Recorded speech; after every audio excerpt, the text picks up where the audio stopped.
Hey guys!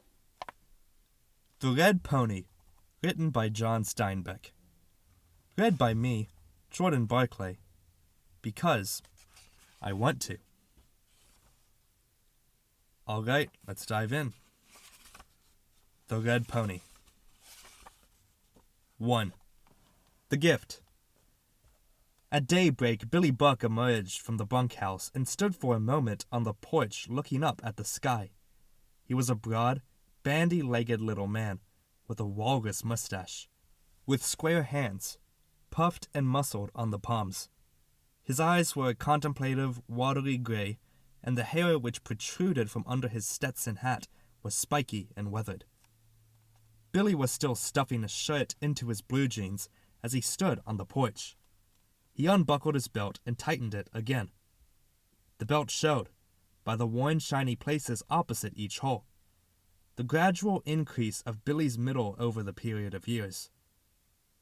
When he had seen to the weather, Billy cleared each nostril by holding its mate closed with his forefinger and blowing fiercely. Then he walked down to the barn, rubbing his hands together. He curried and brushed 2 saddle horses in the stalls, talking quietly to them all the time. And he had hardly finished when the iron triangle started ringing at the ranch house. Billy stuck the brush and curry comb together and laid them on the rail, and went up to breakfast. His action had been so deliberate and yet so wasteless of time that he came to the house while Mrs. Tiffin was still ringing the triangle. She nodded her gray head to him and withdrew into the kitchen. Billy Buck sat down on the steps, because he was a cowhand, and it wouldn't be fitting that he should go first into the dining room. He heard Mr. Tiffin enter the house, stamping his feet into his boots. The high jangling note of the triangle put the boy Jody in motion. He was only a little boy, 10 years old, with hair like dusty yellow grass, and with shy, polite gray eyes, and with a mouth that worked when he thought. The triangle picked him up out of sleep. It didn't occur to him to disobey the harsh note. He never had. No one he knew ever had. He brushed the tangled hair out of his eyes and skinned his nightgown off. In a moment he was dressed. Blue chambray shirt and overalls. It was late in the summer, so of course there were no shoes to bother with. In the kitchen he waited until his mother got from in front of the sink and went back to the stove. Then he washed himself and brushed back his wet hair with his fingers. His mother turned sharply on him as he left the sink. Jody looked shyly away. "I've got to cut your hair before long," his mother said. "Breakfast is on the table. Go on in, so Billy can come." Jody sat at the long table, which was covered with white oilcloth, washed through to the fabric in some places. The fried eggs lay in rows of their platter. Jody took 3 eggs on his plate and followed with 3 thick slices of crisp bacon. He carefully scraped a spot of blood from one of the egg yolks. Billy Buck clumped in. "That won't hurt you," Billy Buck explained. "That's only a sign the rooster leaves." Jody's tall stern feather came in then, and Jody knew from the noise on the floor that he was wearing boots. But he looked under the table anyway, to make sure. His father turned off the oil lamp over the table, for plenty of morning light now came through the windows.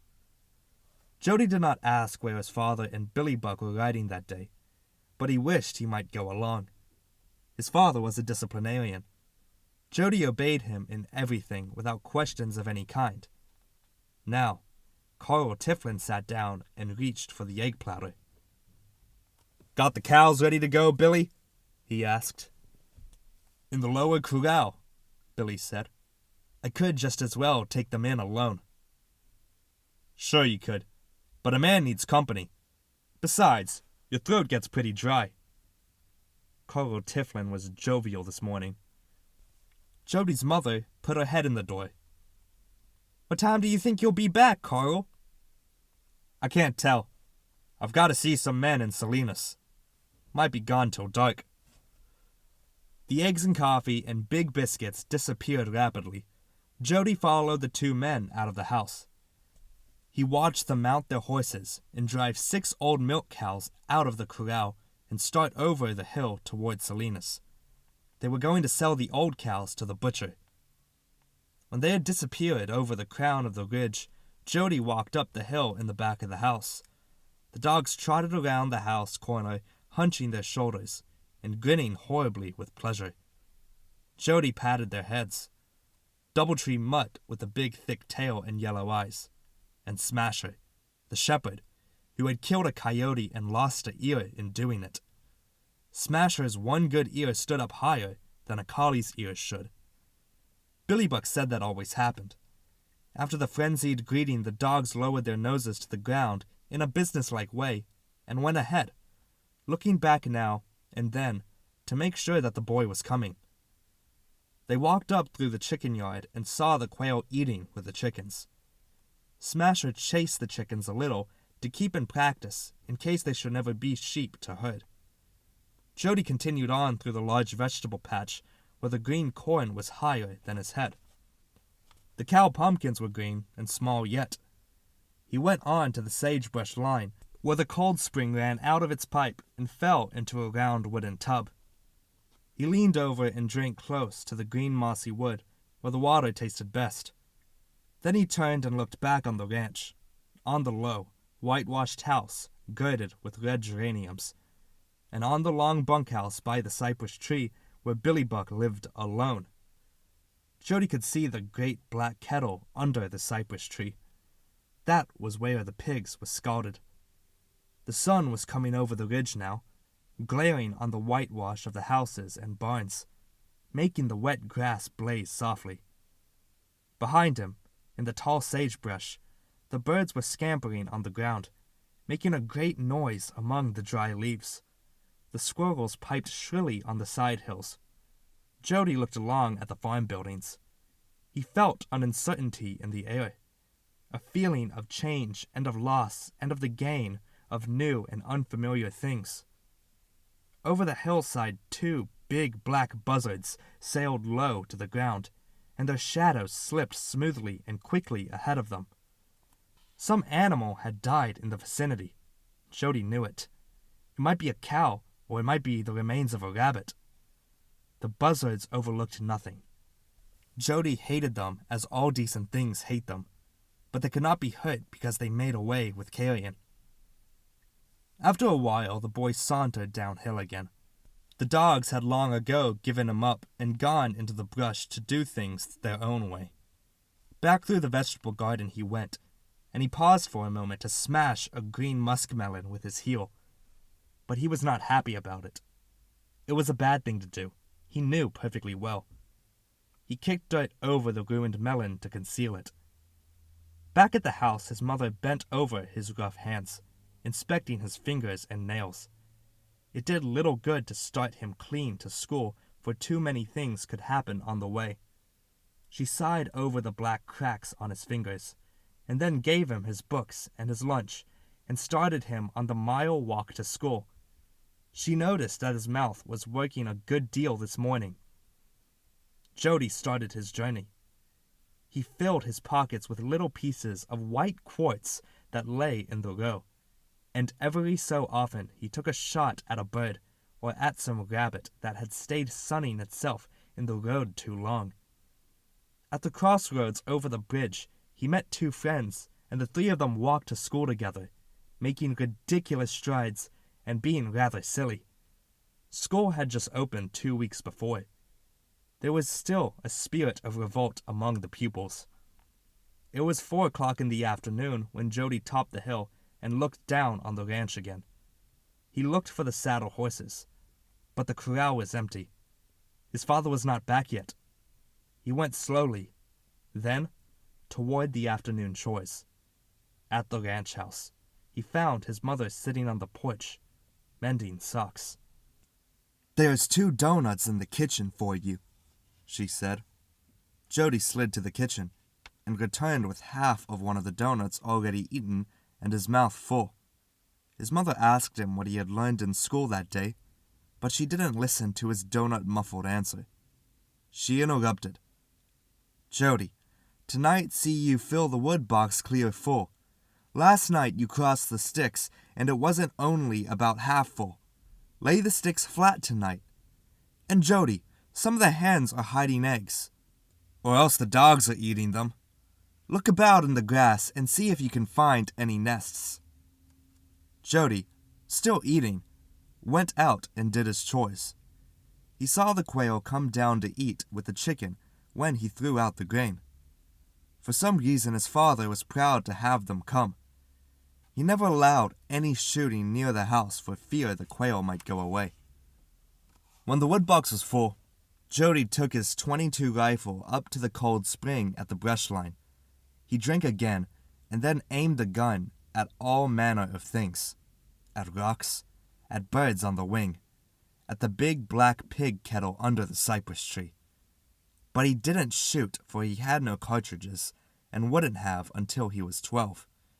If his father had seen him aim the rifle in the direction of the house, he would have put the cartridges off another year. Jody remembered this and did not point the rifle down the hill again. 2 years was enough to wait for cartridges. Nearly all of his father's presents were given with reservations which hampered their value somewhat. It was good discipline. The supper waited until dark for his father to return. When at last he came in with Billy Buck, Jody could smell the delicious brandy on their breaths. Inwardly he rejoiced, for his father sometimes talked to him when he smelled of brandy, sometimes even old things he had done in the wild days when he was a boy. After supper, Jody sat by the fireplace, and his shy, polite eyes sought the room corners, and he waited for his father to tell what it was he contained, for Jody knew he had news of some sort. But he was disappointed. His father pointed a stern finger at him. "You better go to bed, Jody. I'm going to need you in the morning." That wasn't so bad. Jody liked to do the things he had to do, as long as they weren't routine things. He looked at the floor, and his mouth worked out a question before he spoke it. "What are we going to do in the morning? Kill a pig?"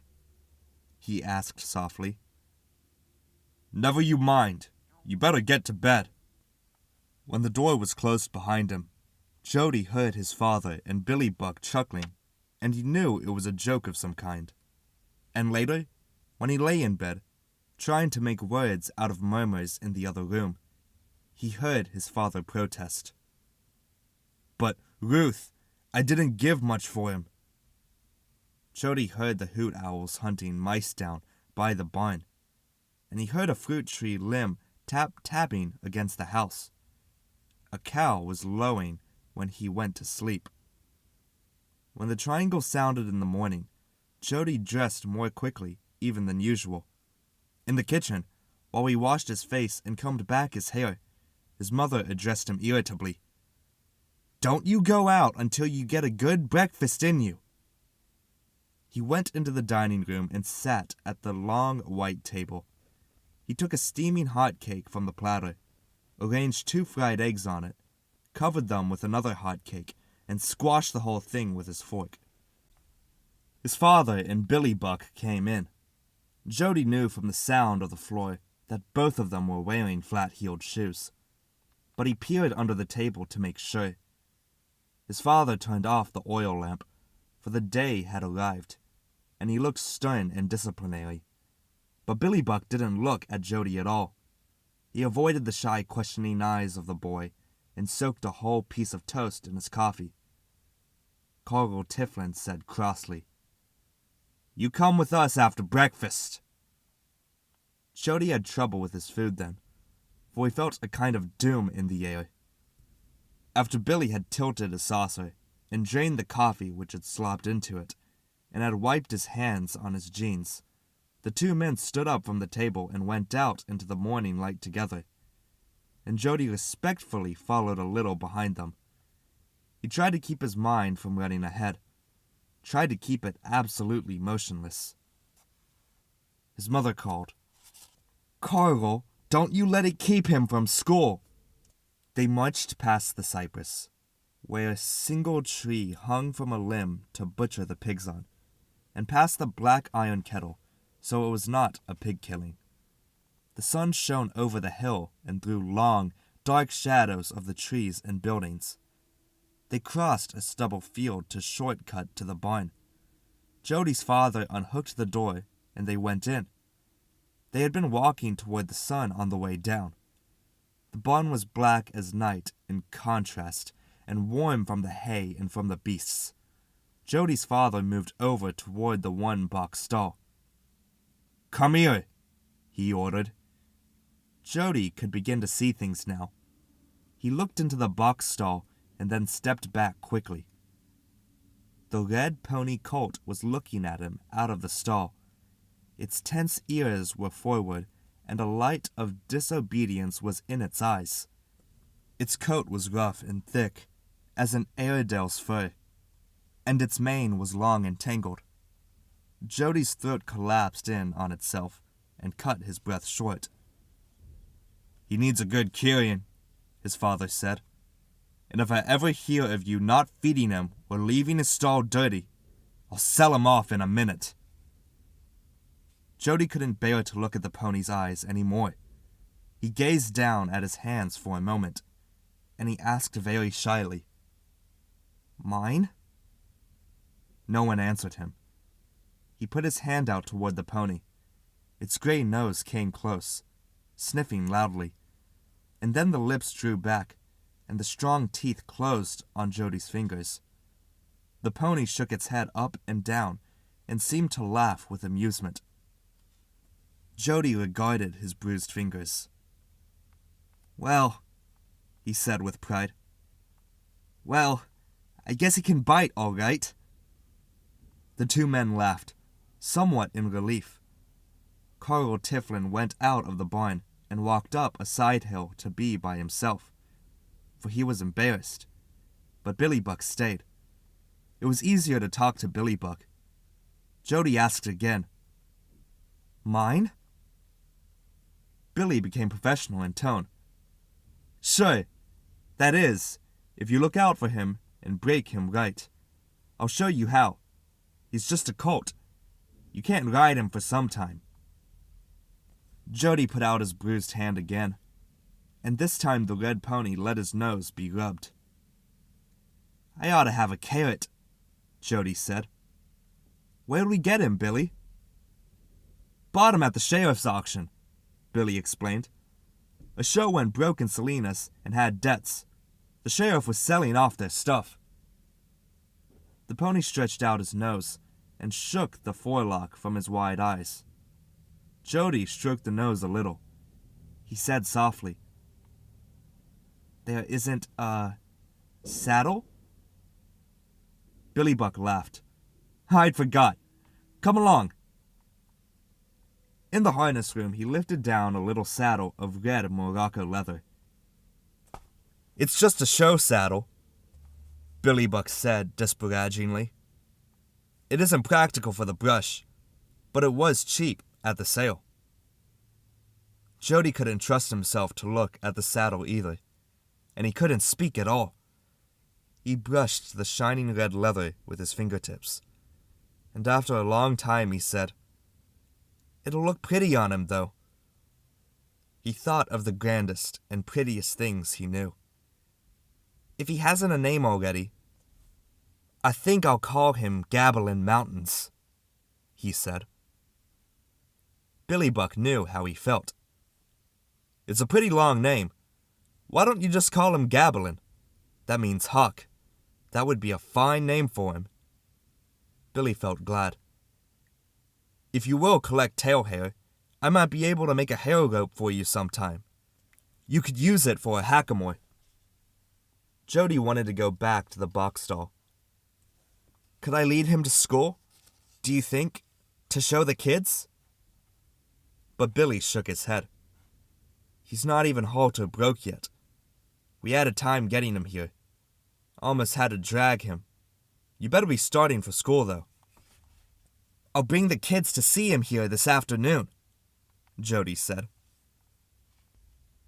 6 boys came over the hill half an hour early that afternoon, running hard, their heads down, their forearms working, their breath whistling. They swept by the house and cut across the stubble field to the barn. And then they stood self-consciously before the pony. And then they looked at Jody with eyes in which there was a new admiration and a new respect. Before today, Jody had been a boy, dressed in overalls and a blue shirt, quieter than most, even suspected of being a little cowardly. And now, he was different. Out of 1,000 centuries, they drew the ancient admiration of the footman for the horseman. They knew instinctively that a man on a horse is spiritually as well as physically bigger than a man on foot. They knew that Jody had been miraculously lifted out of equality with them, and had been placed over them. Gablin put his head out of the stall and sniffed them. "Why don't you ride him?" the boys cried. "Why don't you braid his tail with ribbons like in the fair? When you going to ride him?" Jody's courage was up. He too felt the superiority of the horseman. "He's not old enough. Nobody can ride him for a long time. I'm going to train him on the long halter. Billy Buck is going to show me how." "Well, can we even lead him around a little?" "He isn't even halter broke," Jody said. He wanted to be completely alone when he took the pony out the first time. "Come and see the saddle." They were speechless at the red Morocco saddle, completely shocked out of comment. "It isn't much use in the brush," Jody explained. "It'll look pretty on him, though. Maybe I'll ride bareback when I go into the brush." "How are you going to rope a cow without a saddle horn?" "Maybe I'll get another saddle for every day. My father might want me to help him with the stock." He let them feel the red saddle, and showed them the brass chain throat latch on the bridle, and the big grass buttons at each temple where the headstall and brow band crossed. The whole thing was too wonderful. They had to go away after a little while, and each boy, in his mind, searched among his possessions for a bribe worthy of offering in return for a ride on the red pony when the time should come. Jody was glad when they had gone. He took brush and currycomb from the wall, took down the barrier of the box stall, and stepped cautiously in. The pony's eyes glittered, and he edged around into kicking position. But Jody touched him on the shoulder and rubbed his high arched neck as he had always seen Billy Buck do. And he crooned, "So, boy," in a deep voice. The pony gradually relaxed its tenseness. Jody curried and brushed until a pile of dead hair lay in the stall, and until the pony's coat had taken on a deep red shine. Each time he finished, he thought it might have been done better. He braided the mane into a dozen little pigtails, and he braided the forelock, and then he undid them and brushed the hair out straight again. Jody did not hear his mother enter the barn. She was angry when she came. But when she looked in at the pony and at Jody working over him, she felt a curious pride rise up in her. "Have you forgot the wood box?" she asked gently. "It's not far off from dark, and there's not a stick of wood in the house, and the chickens aren't fed." Jody quickly put up his tools. "I forgot, ma'am." "Well, after this, do your chores first. Then you won't forget. I expect you'll forget lots of things now if I don't keep an eye on you." "Can I have carrots from the garden for him, ma'am?" She had to think about that. "Oh, I guess so, if you only take the big tough ones." "Carrots keep the coat good," he said, and again she felt the curious rush of pride. Jody never waited for the triangle to get him out of the bed after the coming of the pony. It became his habit to creep out of bed, even before his mother was awake, to slip into his clothes and to go quietly down to the barn to see Gablin. In the gray, quiet mornings, when the land and the brush and the houses and the trees were silver gray and black like a photograph negative, he stole toward the barn, past the sleeping stones and the sleeping cypress tree. The turkeys, roosting in the tree out of Coyote's reach, clicked drowsily. The fields glowed with a gray frost-like light, and in the dew the tracks of rabbits and of field mice stood out sharply. The good dogs came stiffly out of their little houses, hackles up and deep growls in their throats. Then they caught Jody's scent, and their stiff tails rose up and waved a greeting, Doubletree Mutt with the big thick tail, and Smasher, the incipient shepherd, then went lazily back to their warm beds. It was a strange time and a mysterious journey. To Jody, an extension of a dream. When he first had the pony he liked, to torture himself during the trip by thinking Gabalin would not be in his stall. And worse, would never have been there. And he had other delicious little self-induced pains. He thought how the rats had gnawed ragged holes in the red saddle, and how the mice had nibbled Gabalin's tail until it was stringy and thin. He usually ran the last little way to the barn. He unlatched the rusty hasp of the barn door and stepped in, and no matter how quietly he opened the door, Gabalin was always looking at him over the barrier of the box stall, and Gabalin whinnied softly and stamped his front foot, and his eyes had big sparks of red fire in them like oakwood embers. Sometimes, if the work horses were to be used that day, Jody found Billy Buck in the barn harnessing and currying. Billy stood with him and looked long at Gabalin, and he told Jody a great many things about the horses. He explained that they were terribly afraid of their feet, so that one must take a practice of lifting the legs and patting the hoofs and ankles to remove their terror. He told Jody how horses love conversation. He must talk to the pony all the time, and tell him the reasons for everything. Billy wasn't sure a horse could understand everything that was said to him, but it was impossible to say how much was understood. A horse never kicked up a fuss if someone he liked explained things to him. Billy could give examples too. He had known, for instance, a horse nearly dead beat with fatigue to perk up when told it was only a little farther to his destination. And he had known a horse paralyzed with fright to come out of it when his rider told him what it was that was frightening him. While he talked in the mornings, Billy Buck cut 20 or 30 straws into neat 3-inch lengths and stuck them into his hatband. Then during the whole day, if he wanted to pick his teeth or merely to chew on something, he had only to reach up for one of them. Jody listened carefully, for he knew, and the whole country knew, that Billy Buck was a fine hand with horses. Billy's own horse was a stringy cayuse with a hammerhead, but he nearly always won the first prizes at the stock trials. Billy could rope a steer, take a double half-hitch about the horn with his riata, and dismount, and his horse would play the steer as an angler plays a fish, keeping a tight rope until the steer was down or beaten. Every morning, after Jody had curried and brushed the pony, he let down the barrier of the stall, and Gabalin thrust past him and raced down the barn and into the corral. Around and around he galloped, and sometimes he jumped forward and landed on stiff legs. He stood quivering, stiff ears forward, eyes rolling so that the whites showed, pretending to be frightened. At last he walked snorting to the water trough and buried his nose in the water up to the nostrils. Jody was proud then, for he knew that was the way to judge a horse. Poor horses only touch their lips to the water, but a fine-spirited beast put his whole nose and mouth under, and only left room to breathe. Then Jody stood and watched the pony, and he saw things he had never noticed about any other horse.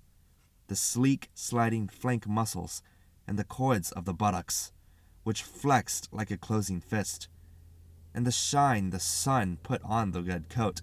Having seen horses all his life, Jody had never looked at them very closely before.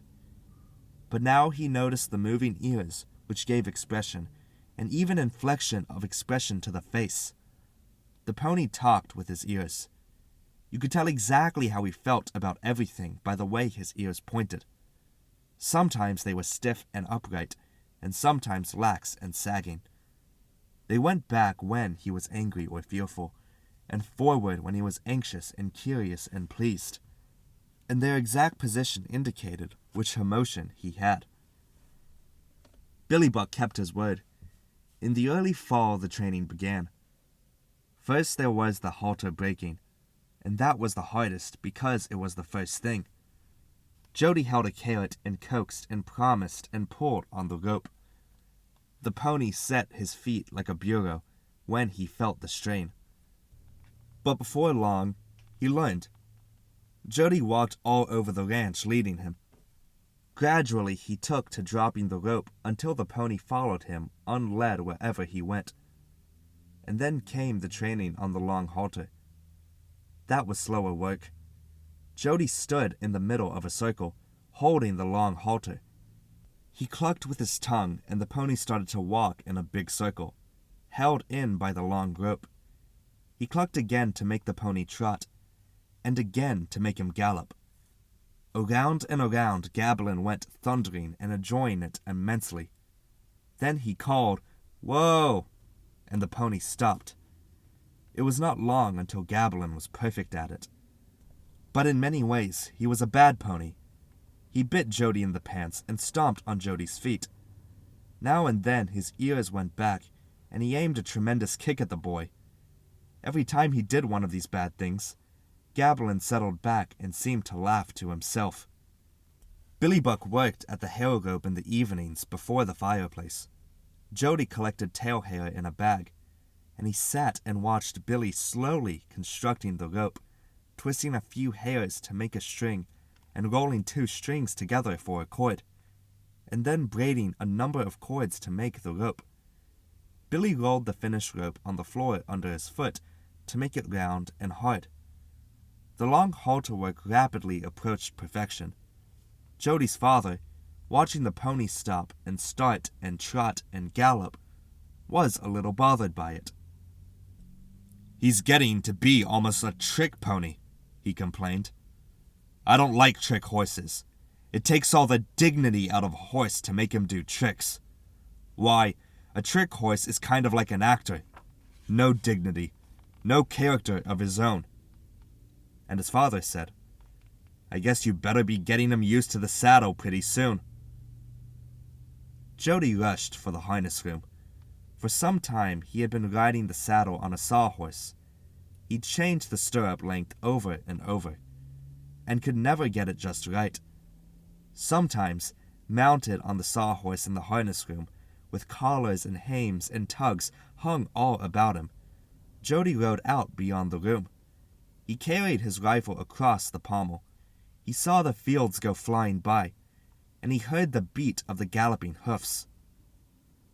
It was a ticklish job, saddling the pony the first time. Gablin hunched and reared and threw the saddle off before the cinch could be tightened. It had to be replaced again and again until at last the pony let it stay. And the cinching was difficult too. Day by day, Jody tightened the girth a little more until at last the pony didn't mind the saddle at all. Then there was the bridle. Billy explained how to use a stick of licorice for a bit until Gablin was used to having something in his mouth. Billy explained, "Of course we could force break him to everything, but he wouldn't be as good a horse if we did. He'd always be a little bit afraid, and he wouldn't mind because he wanted to." The first time the pony wore the bridle, he whipped his head about and worked his tongue against the bit until the blood oozed from the corners of his mouth. He tried to rub the headstall off on the manger. His ears pivoted about, and his eyes turned red with fear and with general rambunctiousness. Jody rejoiced, for he knew that only a mean-souled horse does not resent training. And Jody trembled when he thought of the time when he would first sit in the saddle. That pony would probably throw him off. There was no disgrace in that. The disgrace would come if he did not get right up and mount again. Sometimes he dreamed that he lay in the dirt and cried and couldn't make himself mount again. The shame of the dream lasted until the middle of the day. Gablin was growing fast. Already he had lost the long-leggedness of the colt. His mane was getting longer and blacker. Under the constant currying and brushing, his coat lay as smooth and gleaming as orange-red lacquer. Jody oiled the hoofs and kept them carefully trimmed so they would not crack. The hair rope was nearly finished. Jody's father gave him an old pair of spurs and bent in the side bars and cut down the strap and took up the chainlets until they fitted.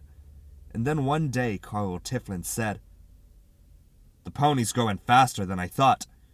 I guess you can ride him by Thanksgiving. Think you can stick on?" "I don't know," Jody said shyly. Thanksgiving was only 3 weeks off. He hoped it wouldn't rain, for rain would spot the red saddle. Gablin knew and liked Jody by now. He nickered when Jody came across the stubble field, and in the pasture he came running when his master whistled for him. There was always a carrot for him every time. Billy Buck gave him riding instructions over and over. "Now, when you get up there, just grab tight with your knees and keep your hands away from the saddle. And if you get throwed, don't let that stop you. No matter how good a man is, there's always some horse can pitch him. You just climb up again before he gets to feeling smart about it. Pretty soon, he won't throw you no more. And pretty soon, he can't throw you no more. That's the way to do it." "I hope it don't rain before," Jody said. "Why not? Don't want to get throwed in the mud?" That was partly it. And also he was afraid that in the flurry of bucking Gablin might slip and fall on him and break his leg or his hip. He had seen that happen to men before, had seen how they writhed on the ground like squashed bugs, and he was afraid of it. He practiced on the sawhorse how he would hold the reins in his left hand and a hat in his right hand. If he kept his hands thus busy, he couldn't grab the horn if he let himself going off. He didn't like to think of what would happen if he did grab the horn. Perhaps his father and Billy Buck would never speak to him again. They would be so ashamed. The news would get about, and his mother would be ashamed too. And in the schoolyard, it was too awful to contemplate. He began putting his weight in a stirrup when Gablin was saddled. But he didn't throw his leg over the pony's back. That was forbidden until Thanksgiving. Every afternoon he put the red saddle on the pony and cinched it tight. The pony was learning already to fill his stomach out unnaturally large while the cinching was going on, and then to let it down when the straps were fixed. Sometimes Jody let him up to the brush line and let him drink from the round green tub, and sometimes he led him up through the stubble field to the hilltop from which it was possible to see the white town of Salinas and the geometric fields of the Great Valley, and the oak trees clipped by the sheep. Now and then they broke through the brush and came to little cleared circles so hedged in that the world was gone and only the sky and the circle of brush were left from the old life. Gablin liked these trips and showed it by keeping his head very high and by quivering his nostrils with interest. When the two came back from an expedition, they smelled of the sweet sage they had forced through. Time dragged on toward Thanksgiving, but winter came fast. The clouds swept down and hung all day over the land and brushed the hilltops, and the winds blew shrilly at night. All day the dry oak leaves drifted down from the trees until they covered the ground, and yet the trees were unchanged. Jody had wished it might not rain before Thanksgiving, but it did. The brown earth turned dark and the trees glistened. The cut ends of the stubble turned black with mildew. The haystacks grayed from exposure to the damp, and on the roofs and moss, which had been all summer as gray as lizards, turned a brilliant yellow-green. During the week of rain, Jody kept the pony in the box stall out of the dampness, except for a little time after school when he took him out for exercise and to drink at the water trough in the upper corral. Not once did Gablin get wet. The wet weather continued until little new grass appeared. Jody walked to school dressed in a slicker and short rubber boots. At length one morning, the sun came out brightly. Jody, at his work in the box stall, said to Billy Buck, "Maybe I'll leave Gablin in the corral when I go to school today." "It'll be good for him to be out in the sun," Billy assured him. "No animal likes to be cooped up too long. Your father and me are going back on the hill to clean the leaves out of the spring." Billy nodded and picked his teeth with one of his little straws. "If the rain comes, though," Jody suggested. "Not likely to rain today. She's rained herself out." Billy pulled up his sleeves and snapped his armbands. "If it comes on to rain, why, a little rain don't hurt a horse." "Well, if it does come on to rain, you put him in, will you, Billy? I'm scared he might get cold, so I couldn't ride him when the time comes." "Oh, sure. I'll watch out for him if we get back in time. But it won't rain today." And so Jody, when he went to school, left Gablin standing out in the corral. Billy Buck wasn't wrong about many things. He couldn't be. But he was wrong about the weather that day. For a little after noon, the clouds pushed over the hills, and the rain began to pour down. Jody heard it start on the schoolhouse roof. He considered holding up one finger for permission to go to the outhouse and, once outside, running for home to put the pony in. Punishment would be prompt both at school and at home. He gave it up and took ease from Billy's assurance that rain couldn't hurt a horse. When school was finally out, he hurried home through the dark rain. The banks at the side of the road spouted little jets of muddy water. The rain slanted and swirled under a cold and gusty wind. Jody dog-trotted home, slopping through the gravely mud of the road. From the top of the ridge, he could see Gablin standing miserably in the corral. The red coat was almost black and streaked with water. He stood head down with his rump to the rain and wind. Jody arrived running and threw open the barn door and led the wet pony in by his forelock. Then he found a gunny sack and rubbed the soaked hair and rubbed the legs and ankles. Gablin stood patiently, but he trembled in gusts like the wind. When he had dried the pony as well as he could, Jody went up to the house and brought hot water down to the barn and soaked the grain in it. Gablin was not very hungry. He nibbled at the hot mash, but he was not very much interested in it, and he still shivered now and then. A little steam rose from his damp back. It was almost dark when Billy Buck and Carl Tiflin came home. "When the rain started, we put up at Ben Hirsch's place, and the rain never let up all afternoon," Carl Tiflin explained. Jody looked reproachfully at Billy Buck, and Billy felt guilty. "You said it wouldn't rain," Jody accused him. Billy looked away. "It's hard to tell this time of year," he said. But his excuse was lame. He had no right to be fallible, and he knew it. "The pony got wet, got soaked through." "Did you dry him off?" "I rubbed him with a sack, and I gave him hot grain." Billy nodded in agreement. "Do you think he'll take cold, Billy?"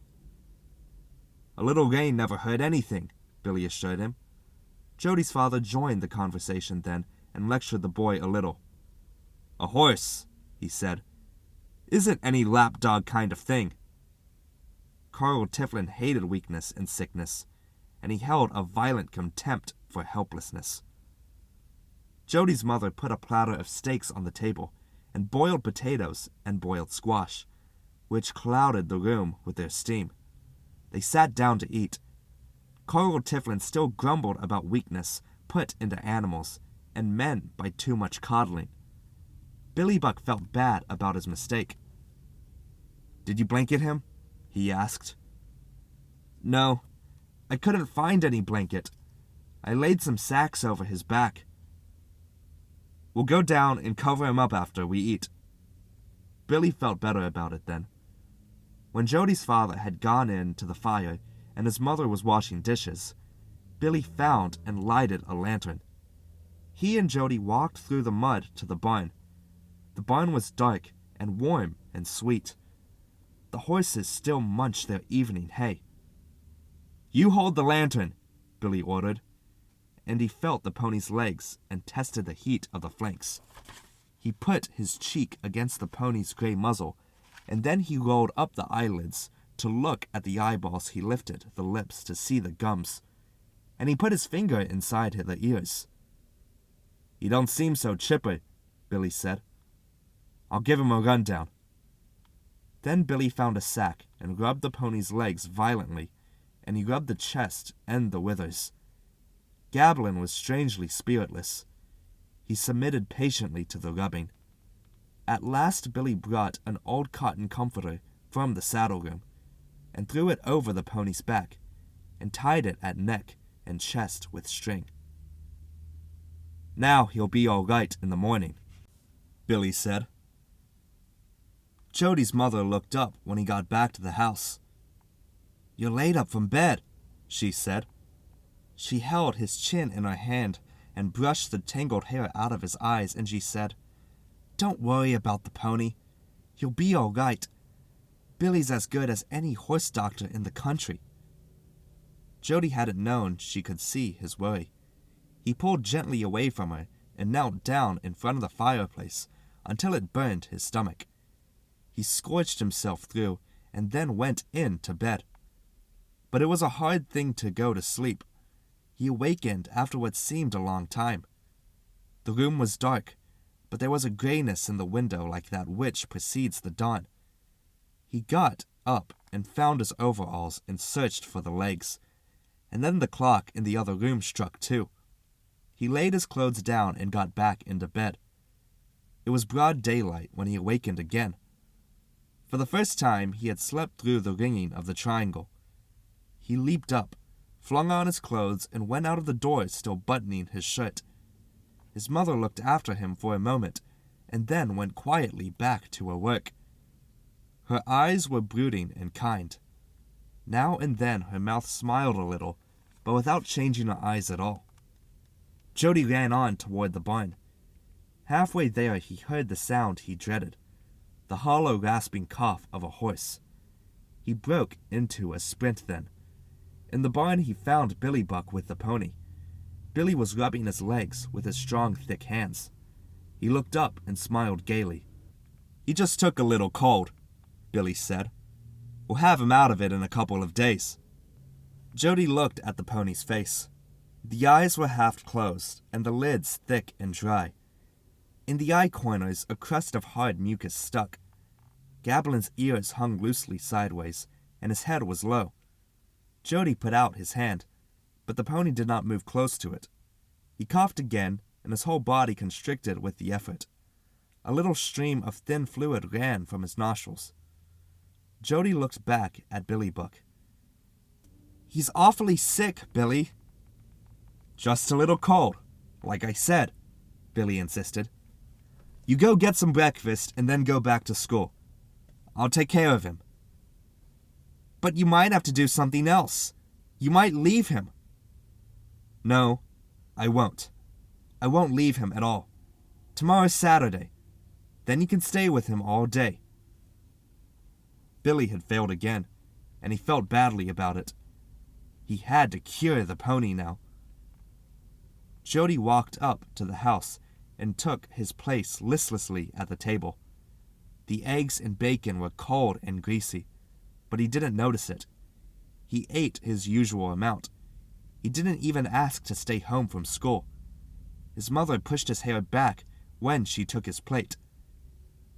"Billy'll take care of the pony," she assured him. He moped through the whole day of school. He couldn't answer any questions, nor read any words. He couldn't even tell anyone the pony was sick, for that might make him sicker. And when the school was finally out, he started home in dread. He walked slowly and let the other boys leave him. He wished he might continue walking and never arrive at the ranch. Billy was in the barn, as he had promised, and the pony was worse. His eyes were almost closed now. and his breath whistled shrilly past an obstruction in his nose. A film covered that part of the eyes that was visible at all. It was doubtful whether the pony could see anymore. Now and then he snorted to clear his nose, and by the action seemed to plug it tighter. Jody looked dispiritedly at the pony's coat. The hair lay rough and unkempt, and seemed to have lost all of its old luster. Billy stood quietly beside the stall. Jody hated to ask, but he had to know. "Billy, is he going to get well?" Billy put his fingers between the bars under the pony's jaw and felt about. "Feel here," he said, and he guided Jody's fingers to a large lump under the jaw. "When that gets bigger, I'll open it up and then he'll get better." Jody looked quickly away, for he had heard about that lump. "What is the matter with him?" Billy didn't want to answer, but he had to. He couldn't be wrong 3 times. "Strangles," he said shortly. "But don't you worry about that. I'll pull him out of it. I've seen them get well when they were worse than Gablin is. I'm going to steam him now. You can help." "Yes," Jody said miserably. He followed Billy into the grain room and watched him make the steaming bag ready. It was a long canvas nose bag with straps to go over a horse's ears. Billy filled it 1/3 full of bran, and then he added a couple of handfuls of dried hops. On top of the dry substance, he poured a little carbolic acid and a little turpentine. "I'll be mixing it all up while you run to the house for a kettle of boiling water," Billy said. When Jody came back with the steaming kettle, Billy buckled the straps over Gabelin's head and fitted the bag tightly around his nose. Then through a little hole in the side of the bag, he poured the boiling water on the mixture.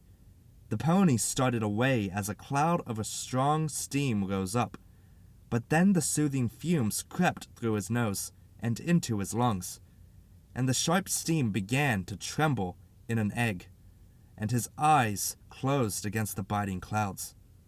Billy poured in more water and kept the steam rising for 15 minutes. At last he set down the kettle and took the bag from Gabelin's nose. The pony looked better. He breathed freely, and his eyes were open wider than they had been.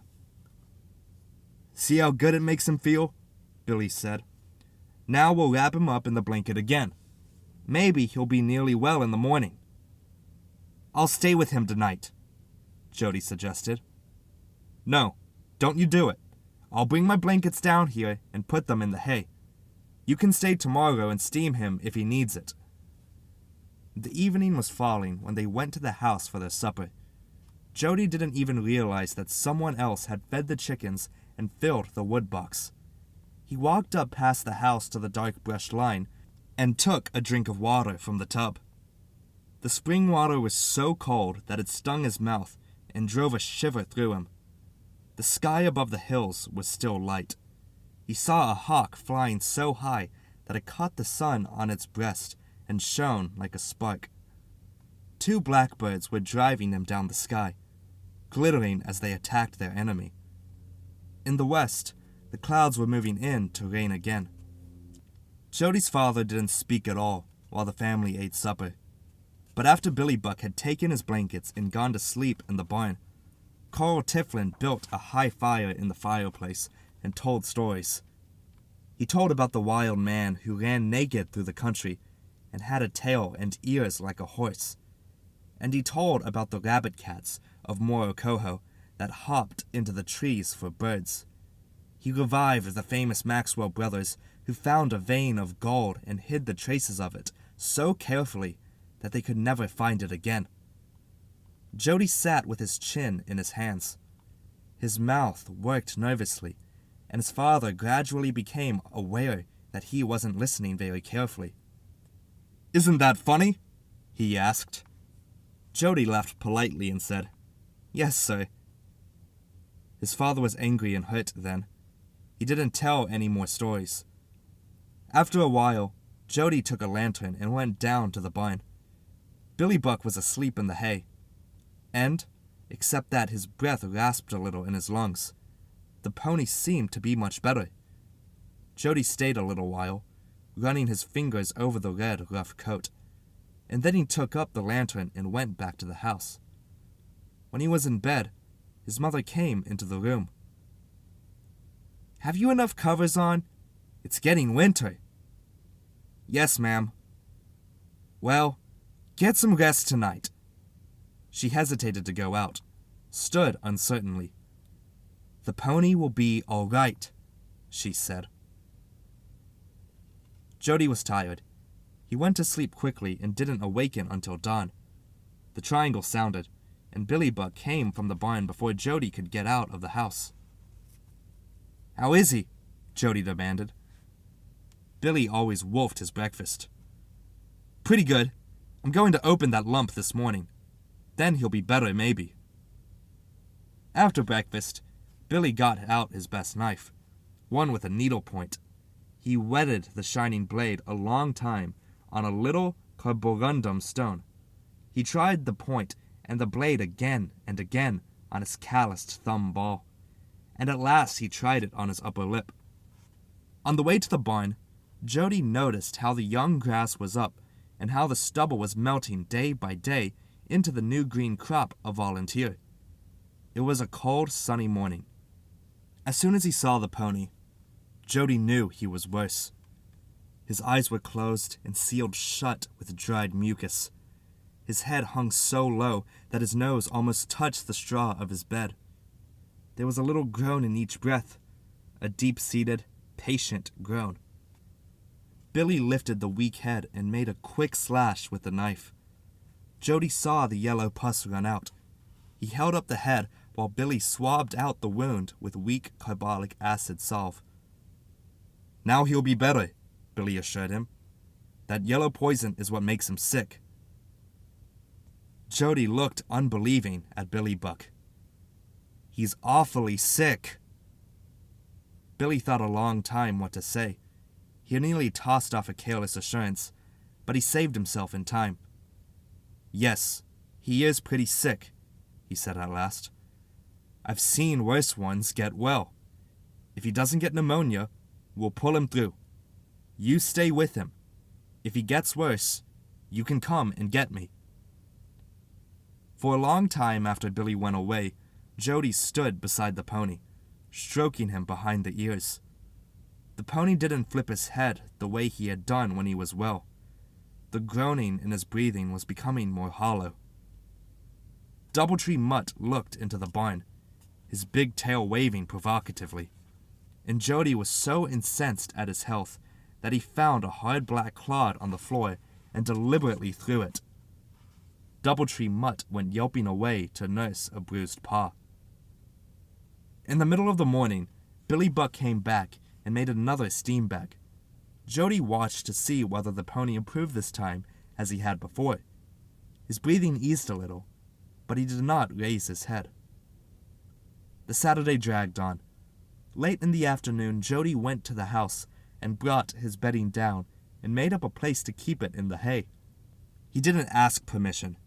He knew from the way his mother looked at him that she would let him do almost anything. That night, he left a lantern burning on a wire over the box stall. Billy had told him to rub the pony's legs every little while. At 9 o'clock, the wind sprang up and howled around the barn, and in spite of his worry, Jody grew sleepy. He got into his blankets and went to sleep, but the breathy groans of the pony sounded in his dreams, and in his sleep he heard a crashing noise which went on and on until it awakened him. The wind was rushing through the barn. He sprang up and looked down the lane of the stalls. The barn doors had blown open, and the pony was gone. He caught the lantern and ran outside into the gale, and he saw Gablin weakly shambling away into the darkness, head low, legs working slowly and mechanically. When Jody ran up and caught him by the forelock, he allowed himself to be led back and put into his stall.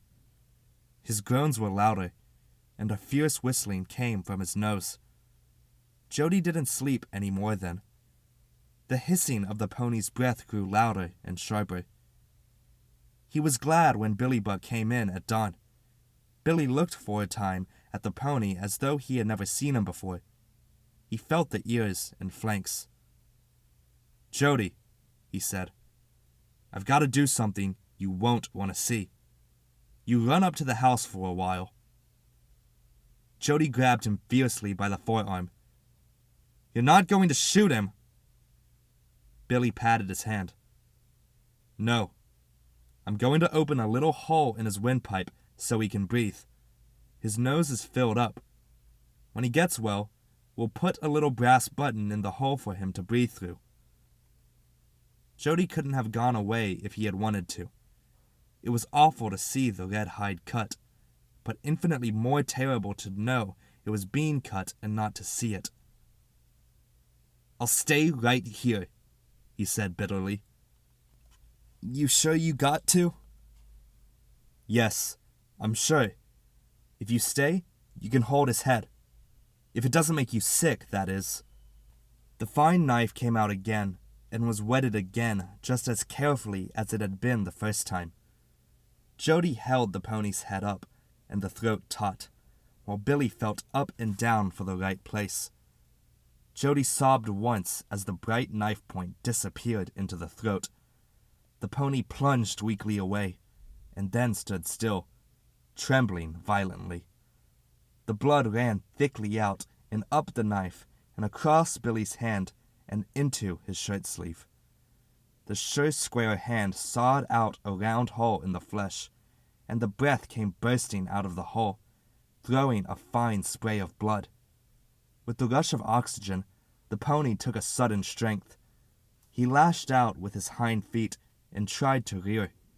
But Jody held his head down while Billy mopped the new wound with carbolic salve. It was a good job. The blood stopped flowing and the air puffed out of the hole and sucked it in regularly with a little bubbling noise.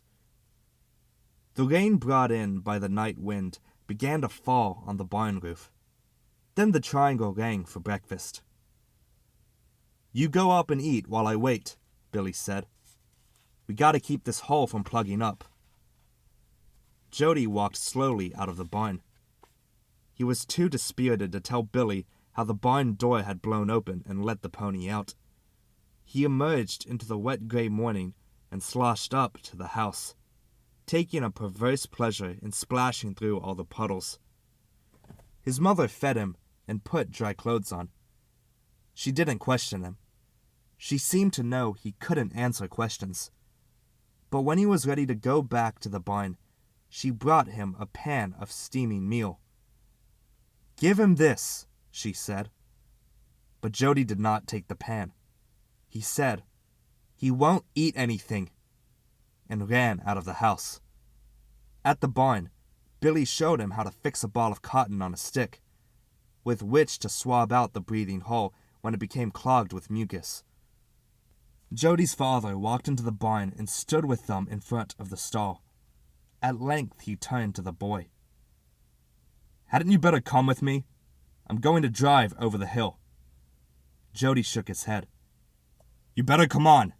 Out of this," his father insisted. Billy turned on him angrily. "Let him alone. It's his pony, isn't it?" Carl Tiflin walked away without saying another word. His feelings were badly hurt. All morning, Jody kept the wound open and the air passing in and out freely.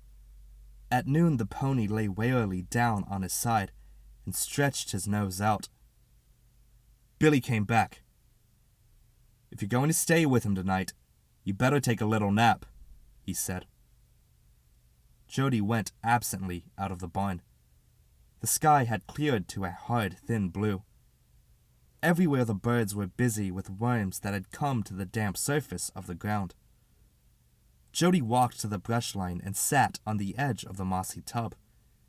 He looked down at the house and at the old bunkhouse and at the dark cypress tree. The place was familiar, but curiously changed. It wasn't itself any more, but a frame for things that were happening. A cold wind blew out of the east now, signifying that the rain was over for a little while. At its feet, Jody could see the little arms of new weeds spreading out over the ground. In the mud about the spring were thousands of quail tracks. Doubletree Mutt came sideways and embarrassed up through the vegetable patch, and Jody, remembering how he had thrown the clod, put his arm around the dog's neck and kissed him on his wide black nose. Doubletree Mutt sat still, as though he knew some solemn thing was happening. His big tail slapped the ground gravely. Jody pulled a swollen tick out of Mutt's neck and popped it dead with his thumbnails. It was a nasty thing. He washed his hands in the cold spring water. Except for the steady swish of the wind, the farm was very quiet. Jody knew his mother wouldn't mind if he didn't go in to eat his lunch. After a little while, he went slowly back to the barn.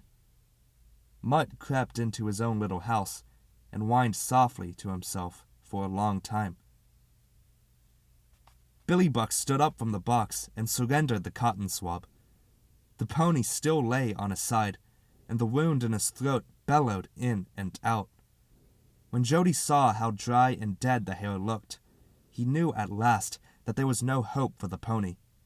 He had seen the dead hair before on dogs and on cows, and it was a sure sign. He sat heavily on the box and let down the barrier of the box stall. For a long time he kept his eyes on the moving wound, and at last he dozed, and the afternoon passed quickly.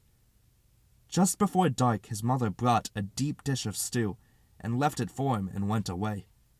Jody ate a little of it, and, when it was dark, he set the lantern on the floor by the pony's head so he could watch the wound and keep it open. And he dozed again until the night chill awakened him.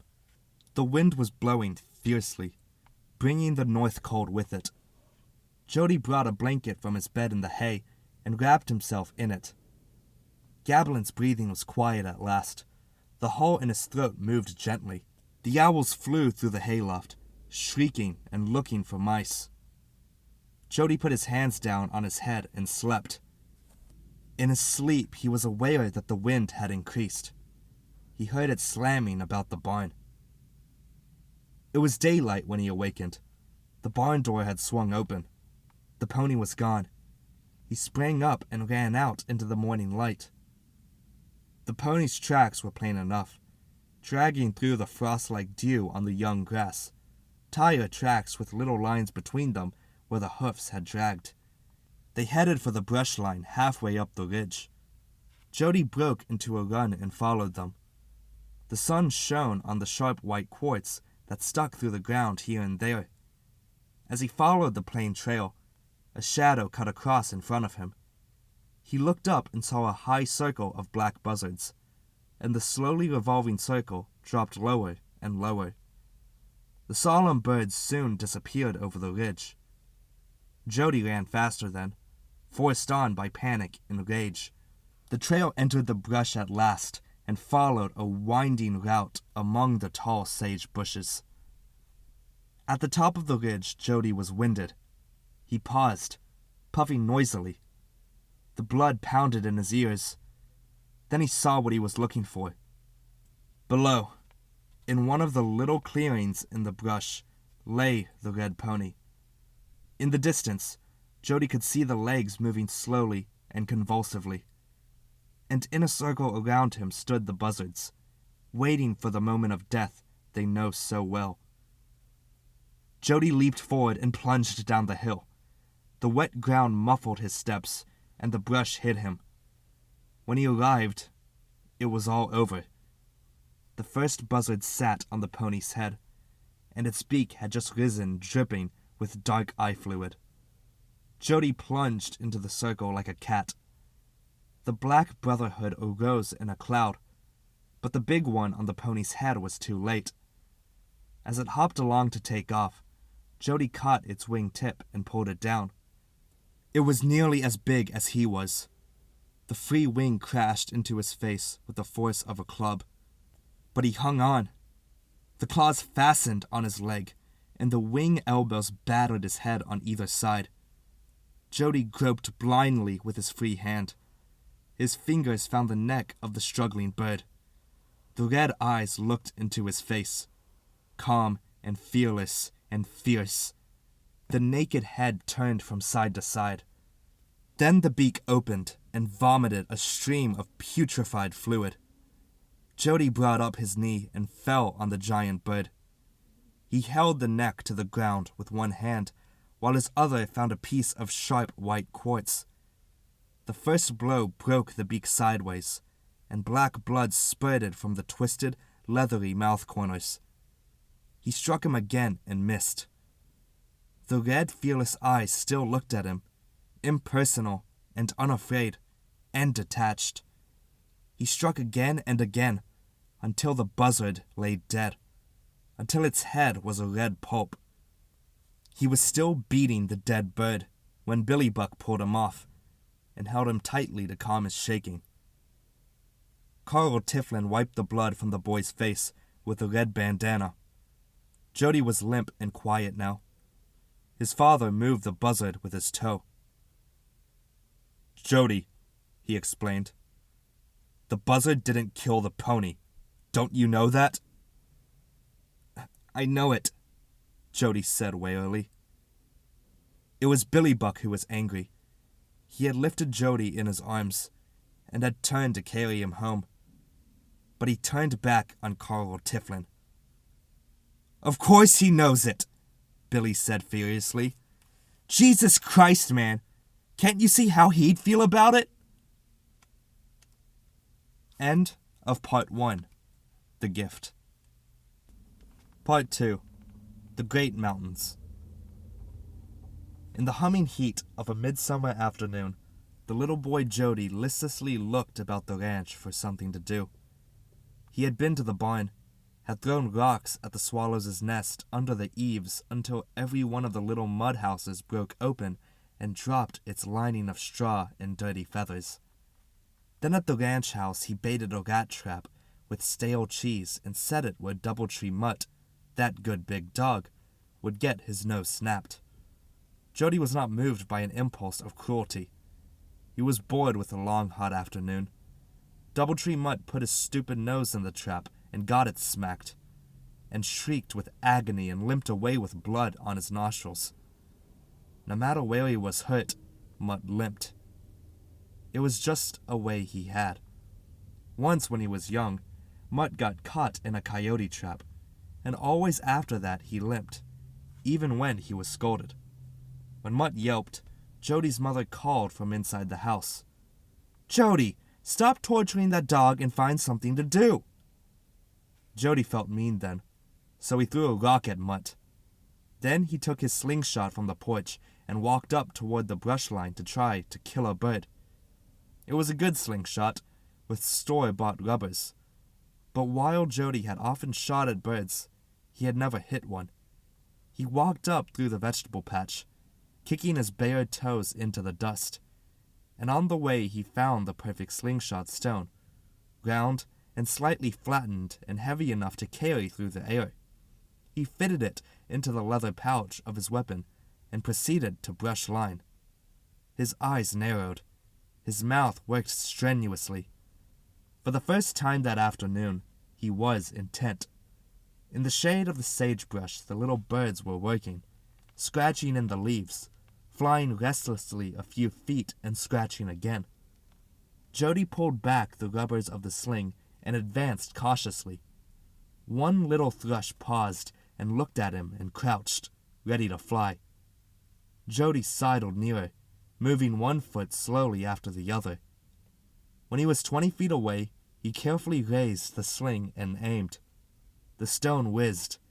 The thrush started up and flew right into it, and down the little bird went with a broken head. Jody ran to it and picked it up. "Well, I got you," he said. The bird looked much smaller dead than it had alive. Jody felt a little mean pain in his stomach, so he took out his pocket knife and cut off the bird's head. Then he disemboweled it and took off its wings, and finally he threw all the pieces into the brush. He didn't care about the bird or its life. but he knew what older people would say if they had seen him kill it. He was ashamed because of their potential opinion. He decided to forget the whole thing as quickly as he could, and never to mention it. The hills were dry at the season, and the wild grass was golden, but where the spring pipe filled the round tub, and the tub spilled over, there lay a stretch of fine green grass, deep and sweet and moist. Jody drank from the mossy tub, and washed the bird's blood from his hands in cold water. Then he lay on his back in the grass, and looked up at the dumpling summer clouds. By closing one eye and destroying perspective, he brought them down within reach so that he could put up his fingers and stroke them. He helped the gentle wind push them down the sky. It seemed to him that they went faster for his help.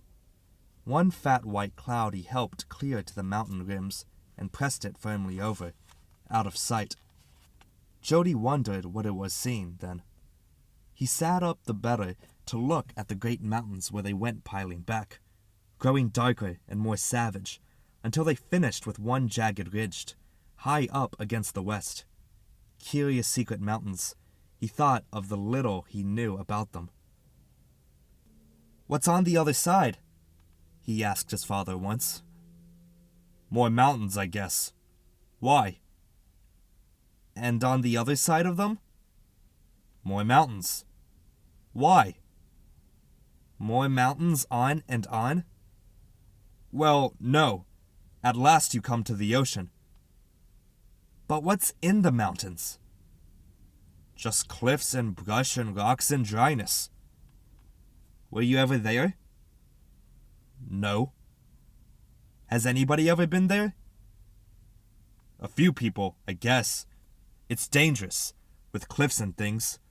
Why, I've read there's more unexplored country in the mountains of Monterey County than any place in the United States." His father seemed proud that this should be so. "And at last the ocean?" "At last the ocean." "But," the boy insisted, "but in between? No one knows?" "Oh, a few people do, I guess. But there's nothing there to get, and not much water. Just rocks and cliffs and greasewood." "Why?" "It would be good to go." "What for? There's nothing there." Jody knew something was there. Something very wonderful, because it wasn't known. Something secret and mysterious. He could feel within himself that this was so. He said to his mother, "Do you know what's in the big mountains?" She looked at him, and then back at the ferocious range, and she said, "Only the bear, I guess." "What bear?" "Why, the one that went over the mountain to see what he could see." Jody questioned Billy Buck, the ranch hand, about the possibility of ancient cities lost in the mountains, but Billy agreed with Jody's father. "It ain't likely," Billy said. "There'd be nothing to eat, unless there's a kind of people that can eat rocks live there." That was all the information Jody ever got, and it made the mountains dear to him, and terrible. He thought often of the miles of ridge after ridge, until at last there was the sea. When the peaks were pink in the morning they invited him among them, and when the sun had gone over the edge in the evening, and the mountains were purple like despair, then Jody was afraid of them. Then they were so impersonal and aloof that their very imperturbability was a threat. Now he turned his head toward the mountains of the east, the Gaberlands, and they were jolly mountains, with hill ranches in their creases, and with pine trees growing on the crests. People lived there, and battles had been fought against the Mexicans on the slopes. He looked back for an instant at the great ones and shivered a little at the contrast. The foothill cup of the home ranch below him was funny and safe. The house gleamed with white light, and the barn was brown and warm. The red cows on the farther hill ate their way slowly toward the north. Even the dark cypress tree by the bunkhouse was usual and safe. The chickens scratched about in the dust of the farmyard with quick, waltzing steps. Then a moving figure caught Jody's eye. A man walked slowly over the brow of the hill, on the road from Salinas, and he was headed toward the house. Jody stood up and moved down toward the house too, for if someone was coming, he wanted to be there to see. By the time the boy had got to the house, the walking man was only halfway down the road, a lean man, very straight in the shoulders. Jody could tell he was old only because his heels struck the ground with hard jerks. As he approached nearer, Jody saw that he was dressed in blue jeans and in a coat of the same material. He wore clodhopper shoes and an old flat-brimmed Stetson hat. Over his shoulder he carried a gunny sack, lumpy and full. In a few moments he had trudged close enough so that his face could be seen, and his face was as dark as dried beef. A mustache, blue-white against the dark skin, hovered over his mouth, and his hair was white too, where it showed at his neck. The skin of his face had shrunk back against the skull until it defined bone, not flesh, and made the nose and chin seem sharp and fragile. The eyes were large and deep and dark, with eyelids stretched tightly over them. Irises and pupils were one, and very black, but the eyeballs were brown. There were no wrinkles in the face at all. This old man wore a blue denim coat, buttoned to the throat with brass buttons, as all men do who wear no shirts.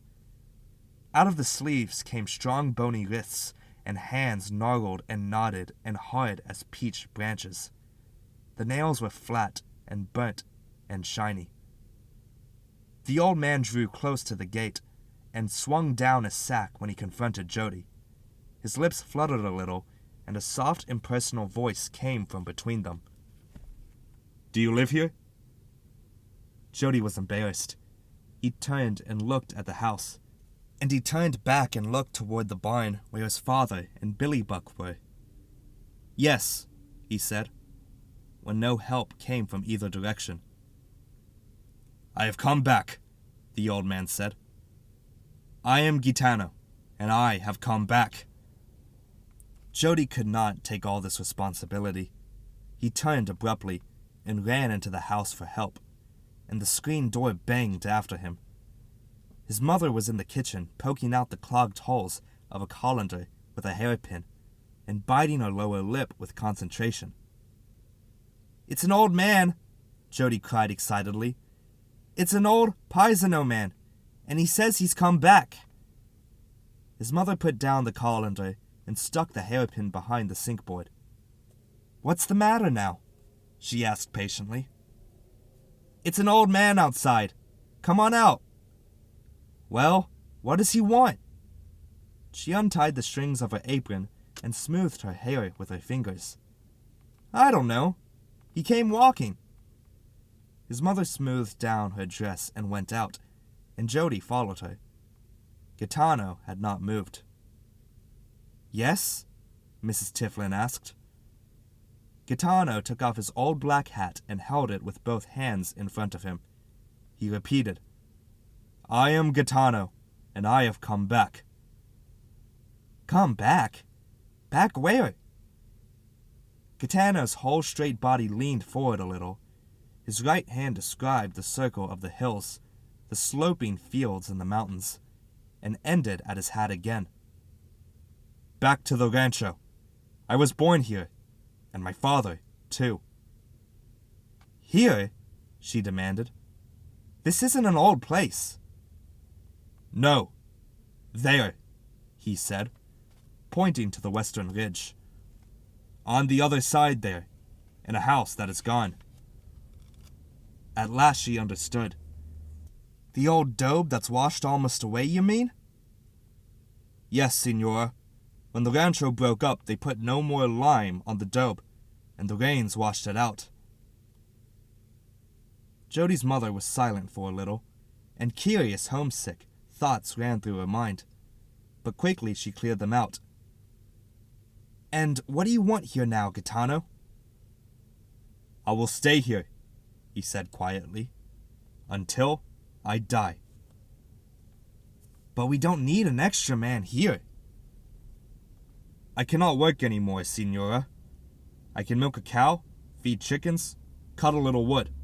No more. I will stay here. He indicated the sack on the ground beside him. Here are my things. She turned to Jody. Run down the barn and call your father. Jody dashed away, and he returned with Carl Tiflin and Billy Buck behind him.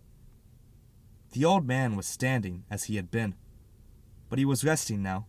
His whole body had sagged into a timeless repose. What is it? Carl Tiflin asked. What's Jody so excited about? Mrs. Tiflin motioned to the old man. He wants to stay here. He wants to do a little work and stay here. Well, we can't have him. We don't need any more men. He's too old. Billy does everything we need. They had been talking over him as though he did not exist. And now, suddenly, they both hesitated and looked at Gaetano and were embarrassed. He cleared his throat. I am too old to work. I come back where I was born. You weren't born here, Carl said sharply. No, in the Dobe house over the hill. It was all one rancho before you came.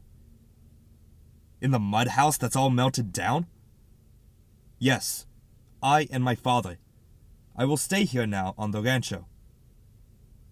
I tell you, you won't stay, Carl said angrily. I don't need an old man. This isn't a big ranch. I can't afford food and doctor bills for an old man. You must have relatives and friends. Go to them. It is like begging to come to strangers. I was born here, Gaetano said patiently and inflexibly. Carl Tiflin didn't like to be cruel, but he felt he must. You can eat here tonight, he said. You can sleep in the little room of the old bunkhouse. We'll give you your breakfast in the morning. And then you'll have to go along. Go to your friends. Don't come to die with strangers. Gaetano put on his black hat and stooped for the sack. Here are my things, he said. Cargill turned away. Come on, Billy. We'll finish down at the barn. Jody, show him the little room in the bunkhouse. He and Billy turned back toward the barn. Mrs. Tiflin went into the house, saying over her shoulder, I'll send some blankets down. Gaetano looked questioningly at Jody. I'll show you where it is, Jody said. There was a cot with a shuck mattress, an apple box holding a tin lantern, and a backless rocking chair in the little room of the bunkhouse. Gaetano laid his sack carefully on the floor and sat down on the bed. Jody stood shyly in the room, hesitating to go. At last he said, Did you come out of the big mountains? Gaetano shook his head slowly. No, I worked down the Salinas Valley. The afternoon thought would not let Jody go. Did you ever go into the big mountains back there?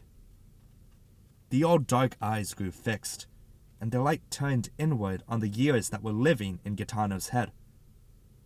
Once, when I was a little boy, I went with my father. Way back? Clear into the mountains? Yes. What was there? Jody cried. Did you see any people or any houses? No. Well, what was there? Gaetano's eyes remained inward. A little wrinkled strain came between his brows. What did you see in there? Jody repeated. I don't know, Gaetano said. I don't remember. Was it terrible and dry? I don't remember. In his excitement, Jody had lost his shyness. Don't you remember anything about it?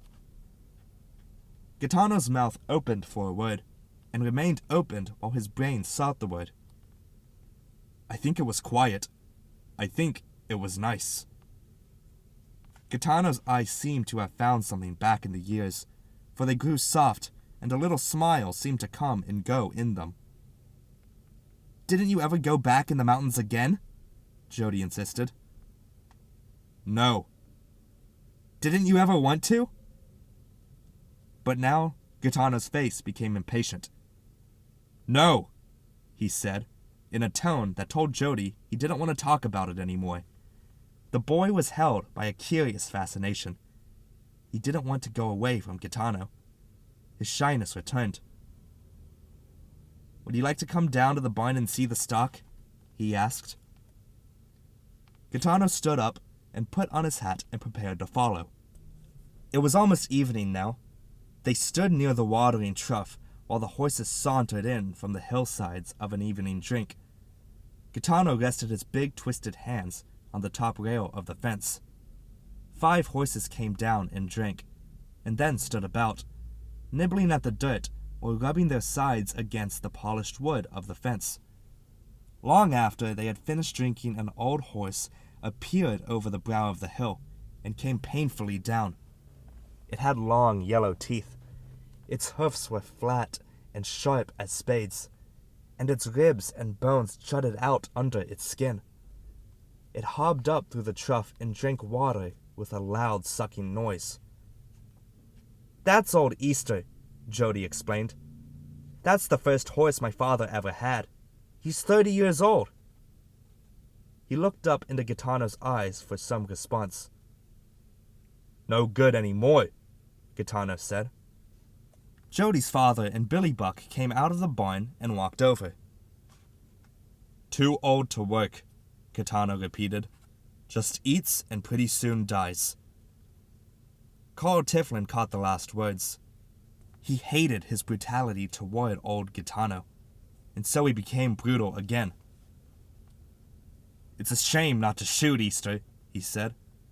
It'd save him a lot of pains and rheumatisms. He looked secretly at Gitano to see whether he noticed the parallel, but the big bony hands did not move, nor did the dark eyes turn from the horse. Old things ought to be put out of their misery, Jody's father went on. One shot, a big noise, one big pain in the head maybe, and that's all. That's better than stiffness and sore teeth. Billy Buck broke in. They got a right to rest after they worked all their life. Maybe they like to just walk around. Carl had been looking steadily at the skinny horse. You can't imagine now what Easter used to look like, he said softly. High neck, deep chest, fine barrel. He could jump a 5-bar gate in stride. I won a flat race on him when I was 15 years old. I could have got $200 for him any time. You wouldn't think how pretty he was. He checked himself, for he hated softness. But he ought to be shot now, he said. He's got a right to rest, Billy Buck insisted. Jody's father had a humorous thought. He turned to Gitano. If ham and eggs grew on a side hill, I'd turn you out to pasture too, he said. But I can't afford you to pasture you in my kitchen. He laughed to Billy Buck about it as they went on toward the house. Be a good thing for all of us if ham and eggs grew on the side hills. Jody knew how his father was probing for a place to hurt Gitano. He had been probed often. His father knew every place in the boy where a word would fester. He's only talking, Jody said. He didn't mean it about shooting Easter. He likes Easter. That was the first horse he ever owned. The sun sank behind the high mountains as they stood there, and the ranch was hushed. Gitano seemed to be more at home in the evening. He made a curious sharp sound with his lips and stretched one of his hands over the fence. Old Easter moved stiffly to him, and Gitano rubbed the lean neck under the mane. You like him? Jody asked softly. Yes, but he's no damn good. The triangle sounded at the ranch house. That's supper, Jody cried. Come on up to supper. As they walked up toward the house, Jody noticed again that Gitano's body was as straight as that of a young man. Only by a jerkiness in his movements and by the scuffling of his heels could it be seen that he was old. The turkeys were flying heavily into the lower branches of the cypress tree by the bunkhouse. A fat, sleek ranch cat walked across the road carrying a rat so large that its tail dragged on the ground. The quail on the side hills were still sounding the clear water call. Jody and Gaetano came to the back steps, and Mrs. Tiflin looked out through the screen door at them. "Come running, Jody. Come in to supper, Gaetano." Carl and Billy Buck had started to eat at the long oilcloth-covered table. Jody slipped into his chair without moving it, but Gaetano stood holding his hat until Carl looked up and said, "Sit down, sit down. You might as well get your belly full before you go on." Carl was afraid he might relent and let the old man stay, and so he continued to remind himself that this couldn't be. Gaetano laid his hat on the floor and diffidently sat down. He wouldn't reach for food. Carl had to pass it to him. "Here, fill yourself up." Gaetano ate very slowly, cutting tiny pieces of meat and arranging little pats of mashed potatoes on his plates. The situation would not stop worrying Carl Tiflin. "Haven't you got any relatives in this part of the country?" he asked. Gaetano answered with some pride. "My brother-in-law is in Monterey. I have cousins there, too." "Well, you can go on and live there." "I was born there," Gaetano said in gentle rebuke. Jody's mother came in from the kitchen, carrying a large bowl of tapioca pudding. Carl chuckled to her. "Did I tell you what I said to him? I said if ham and eggs grew on the side hills, I'd put him out to pasture, like old Easter." Gaetano stared unmoved at his plate. "It's too bad he can't stay," said Mrs. Tiflin. "Now don't you start anything," Carl said crossly. When they had finished eating, Carl and Billy Buck and Jody went into the living room and sat for a while. But Gaetano, without a word of farewell or thanks, walked through the kitchen and out the back door. Jody sat and secretly watched his father. He knew how mean his father felt. "This country's full of these old paisanos," Carl said to Billy Buck. "They're damn good men," Billy defended them. "They can work older than white men.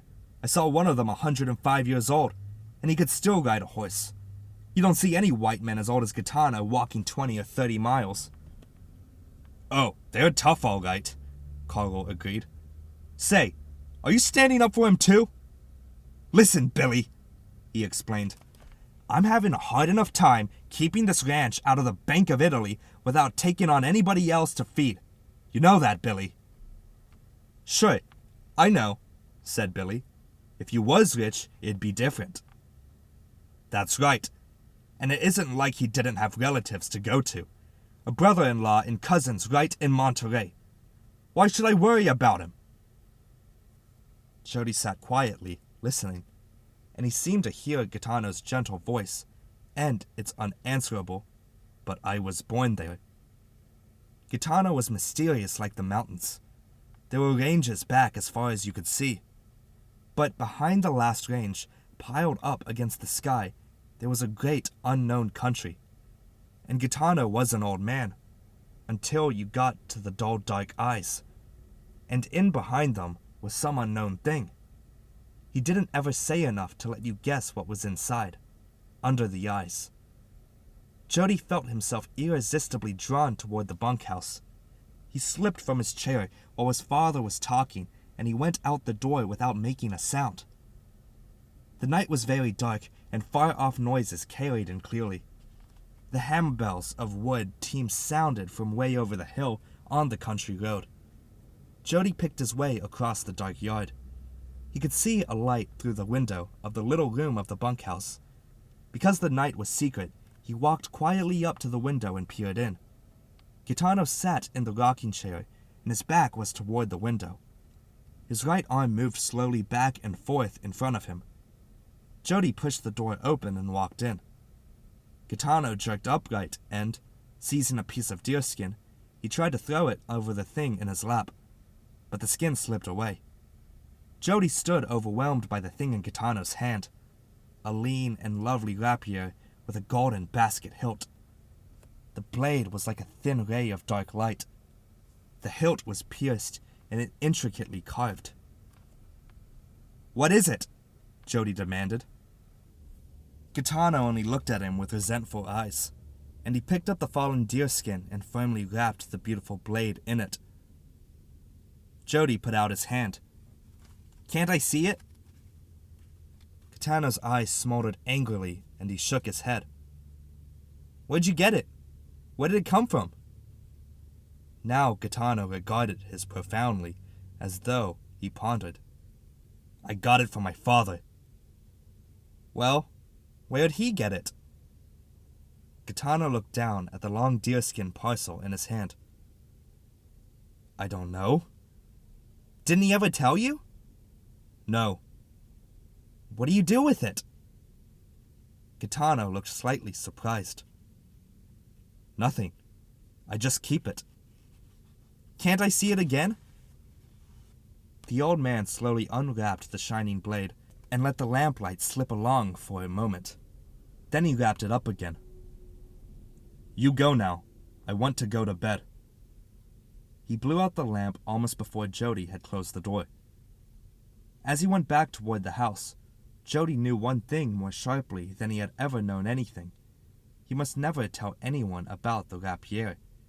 It would be a dreadful thing to tell anyone about it, for it would destroy some fragile structure of truth. It was a truth that might be shattered by division. On the way across the dark yard, Jody passed Billy Buck. "They're wondering where you are," Billy said. Jody slipped into the living room, and his father turned to him. "Where have you been?" "I just went out to see if I caught any rats in my new trap." "It's time you went to bed," his father said. Jody was first at the breakfast table in the morning. Then his father came in. And last, Billy Buck. Mrs. Tiflin looked in from the kitchen. "Where's the old man, Billy?" she asked. "I guess he's out walking," Billy said. "I looked in his room and he wasn't there." "Maybe he started early to Monterey," said Carl. "It's a long walk." "No," Billy explained. "His sack is in the little room." After breakfast, Jody walked down to the bunkhouse. Flies were flashing about in the sunshine. The ranch seemed especially quiet this morning. When he was sure no one was watching him, Jody went into the little room and looked into Gitano's sack. An extra pair of long cotton underwear was there, an extra pair of jeans, and 3 pairs of worn socks. Nothing else was in the sack. A sharp loneliness fell on Jody. He walked slowly back toward the house. His father stood on the porch talking to Mrs. Tiflin. "I guess old Easter's dead at last," he said. "I didn't see him come down to water with other horses." In the middle of the morning, Jess Taylor from the Ridge Ranch rode down. "You didn't sell that old gray crow bait of yours, did you, Carl?" "No, of course not. Why?" "Well," Jess said, "I was out this morning early, and I saw a funny thing. I saw an old man on an old horse. No saddle. Only a piece of rope for a bridle. He wasn't on the road at all. He was cutting right up straight through the brush. I think he had a gun. At least I saw something shine in his hand." "That's old Gitano," Carl Tiflin said. "I'll see if any of my guns are missing." He stepped into the house for a second. "Nope, all here. Which way was he heading, Jess?" "Well, that's the funny thing. He was heading straight back into the mountains." Carl laughed. "They never get too old to steal," he said. "I guess he stole old Easter." "Want to go after him, Carl?" "Hell no. Just save me burying that horse. I wonder where he got the gun. I wonder what he wants back there." Jody walked up through the vegetable patch, toward the brush line. He looked searchingly at the towering mountains. ridge after ridge after ridge, until at last there was the ocean. For a moment he thought he could see a black speck crawling up the farthest ridge. Jody thought of the rapier and of Gaetano, and he thought of the great mountains. A longing caressed him, and it was so sharp that he wanted to cry to get it out of his breast. He lay down in the green grass near the round tub at the brush line. He covered his eyes with his crossed arms and lay there a long time, and he was full of a nameless sorrow. End of Part 2. The Great Mountains. Part 3. The Promise. In a mid-afternoon of spring, the little boy Jody walked martially along the brush-lined road toward his home ranch. Banging his knee against the golden lard bucket he used for school lunch, he contrived a good bass drum, while his tongue fluttered sharply against the teeth to fill in snare drums and occasional trumpets. Some time back, the other members of the squad that walked so smartly from the school had turned into the various little canyons and taken the wagon roads to their own home ranches. Now Jody marched seemingly alone, with high-lifted knees and pounding feet. But behind him there was a phantom army with great flags and swords, silent but deadly. The afternoon was green and gold with spring. Underneath the spread branches of the oaks, the plants grew pale and tall, and on the hills the feed was smooth and thick. The sagebrushes shone with new silver leaves, and the oaks wore hoods of golden green. Over the hills there hung such a green odor that the horses on the flats galloped madly, and then stopped, wondering. Lambs, and even old sheep jumped in the air unexpectedly and landed on stiff legs, and went on eating. Young, clumsy calves butted their heads together and drew back and butted again. As the gray and silent army marched past, led by Jody, the animals stopped their feeding and their play and watched it go by. Suddenly Jody stopped. The gray army halted, bewildered and nervous. Jody went down on his knees. The army stood in long, uneasy ranks for a moment, and then, with a soft sigh of sorrow, rose up in a faint gray mist and disappeared. Jody had seen the thorny crown of a horny toad moving under the dust of the road. His grimy hand went out and grasped the spiked halo and held firmly while the little beast struggled. Then Jody turned the horny toad over, exposing its pale gold stomach. With a gentle forefinger he stroked the throat and chest until the horny toad relaxed, until its eyes closed and it lay languorous and asleep. Jody opened his lunch pail and deposited the first game inside. He moved on now, his knees bent slightly, his shoulders crouched, his bare feet were wise and silent. In his right hand there was a long gray rifle. The brush along the road stirred restively under a new and unexpected population of gray tigers and gray bears. The hunting was very good, for by the time Jody reached the fork of the road where the mailbox stood on a post, he had captured 2 more horny toads, 4 little grass lizards, a blue snake, 16 yellow-winged grasshoppers, and a brown, damp newt from under a rock. This assortment scrambled unhappily against the tin of the lunch bucket. At the road fork, the rifle evaporated, and the tigers and bears melted from the hillsides. Even the moist and uncomfortable creatures in the lunch pail ceased to exist, for the little red metal flag was up on the mailbox, signifying that some postal matter was inside. Jody set his pail on the ground and opened the letter box. There was a Montgomery Ward catalog and a copy of the Salinas Weekly Journal. He slammed the box, picked up his lunch pail, and trotted over the ridge and down into the cup of the ranch. Past the bar he ran, and past the used-up haystack and the bunkhouse and the cypress tree. He banged through the front screen door of the ranch house, calling, "Ma'am, ma'am, There's a catalog." Mrs. Tiflin was in the kitchen spooning clabbered milk into a cotton bag. She put down her work and rinsed her hands under the tap. "Here in the kitchen, Jody. Here I am." He ran in and clattered his lunch pail on the sink. "Here it is. Can I open the catalog, ma'am?" Mrs. Tiflin took up the spoon again and went back to her cottage cheese. "Don't lose it, Jody. Your father will want to see it." She scraped the last of the milk into the bag.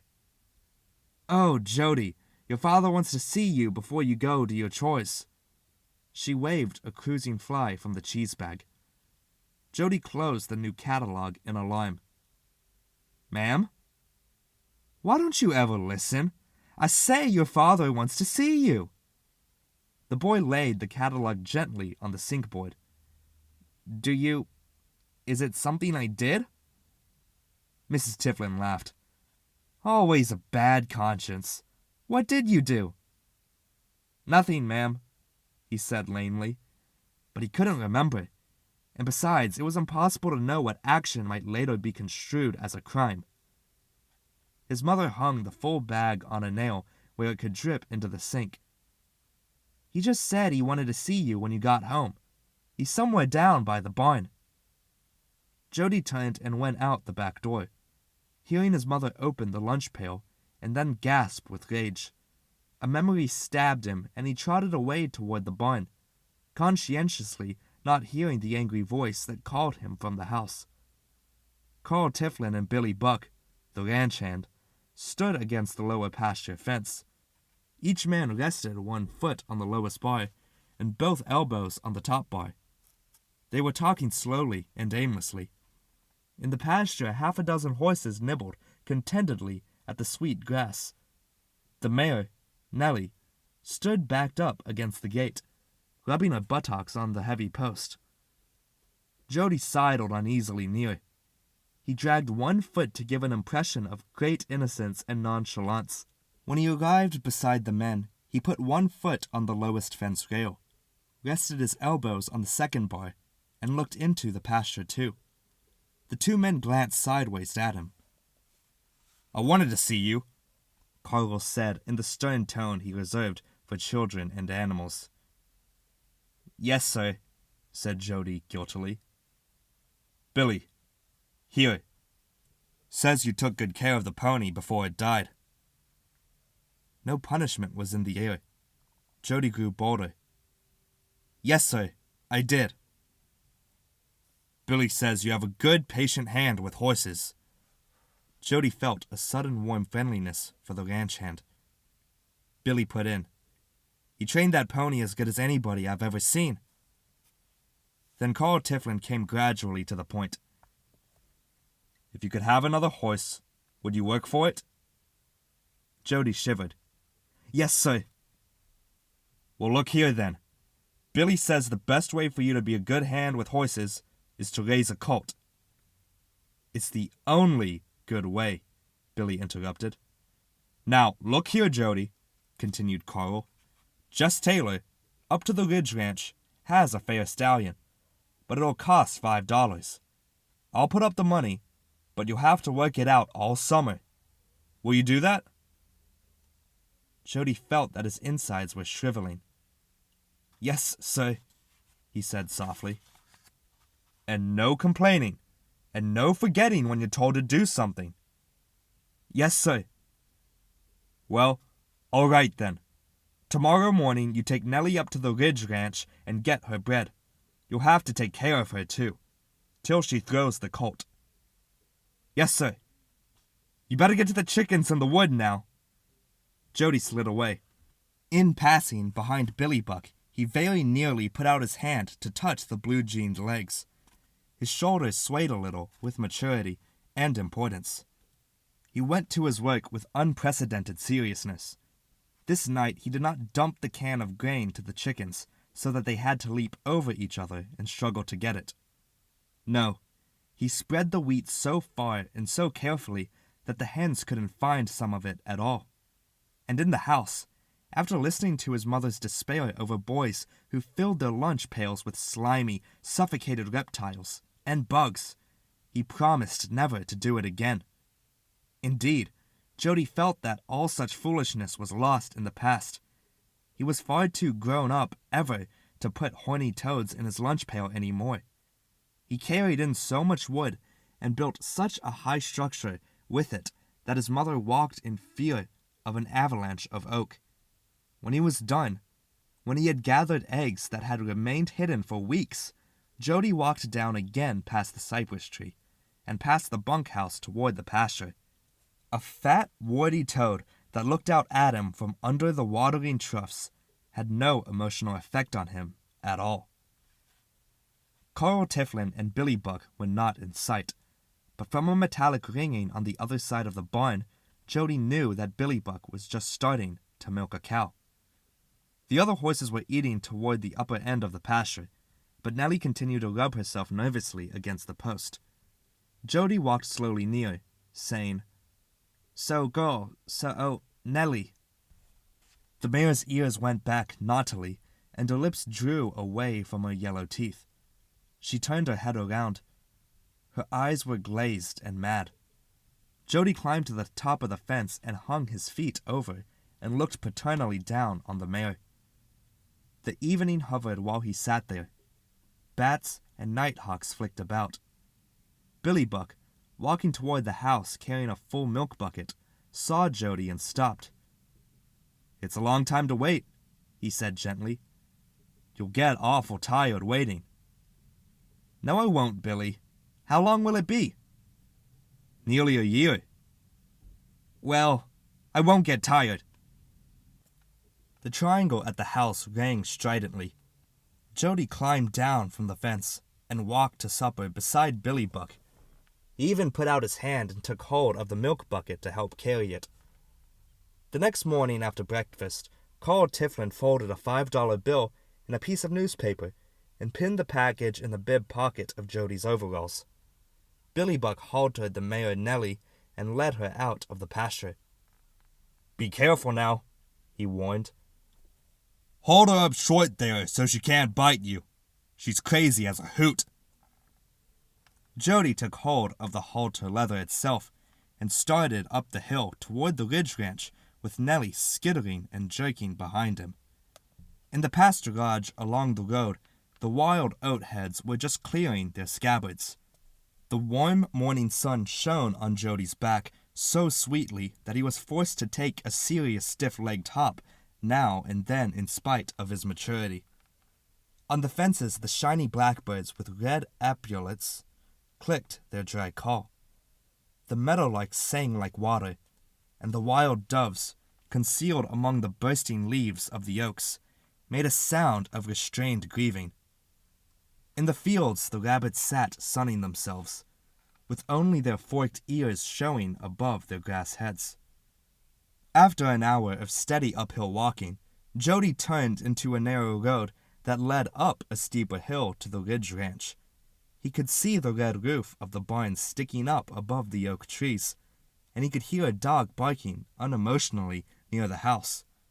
Suddenly, Nellie jerked back and nearly freed herself. From the direction of the barn, Jody heard a shrill whistling scream and a splintering of wood, and then a man's voice shouting. Nellie reared and whinnied. When Jody held to the halter rope, she ran at him with bared teeth. He dropped his hold and scuttled out of the way, into the brush. The high scream came from the oaks again, and Nellie answered it. With hoofs battering the ground, the stallion appeared and charged down the hill trailing a broken halter rope. His eyes glittered feverishly. His stiff, erected nostrils were as red as flame. His black, sleek hide shone in the sunlight. The stallion came on so fast that he couldn't stop when he reached the mare. Nellie's ears went back. She whirled and kicked at him as he went by. The stallion spun around and reared. He struck the mare with his front hoof, and while she staggered under the blow, his teeth raked her neck and drew an ooze of blood. Instantly, Nellie's mood changed. She became coquettishly feminine. She nibbled his arched neck with her lips. She edged around and rubbed her shoulder against his shoulder. Jody stood half hidden in the brush and watched. He heard the step of a horse behind him, but before he could turn, a hand caught him by the overall straps and lifted him off the ground. Jess Taylor sat the boy behind him on the horse. "You might have got killed," he said. "Sundog's a mean devil sometimes. He busted his rope and went right through a gate." Jody sat quietly, but in a moment he cried, "He'll hurt her! He'll kill her! Get him away!" Jess chuckled. "She'll be all right. Maybe you'd better climb off and go up to the house for a little. You could get maybe a piece of pie up there." But Jody shook his head. "She's mine, and the colt's going to be mine. I'm going to raise it up." Jess nodded. "Yes, that's a good thing. Carl has good sense sometimes." In a little while the danger was over. Jess lifted Jody down and then caught the stallion by its broken halter rope, and he rode ahead, while Jody followed, leading Nellie. It was only after he had unpinned and handed over the $5, and after he had eaten 2 pieces of pie, that Jody started for home again, and Nellie followed docilely after him. She was so quiet that Jody climbed on a stump and rode her most of the way home. The $5 his father had advanced reduced Jody to peonage for the whole late spring and summer. When the hay was cut, he drove a rake. He led the horse that pulled on the Jackson Fork tackle, and when the baler came, he drove the circling horse that put pressure on the pails.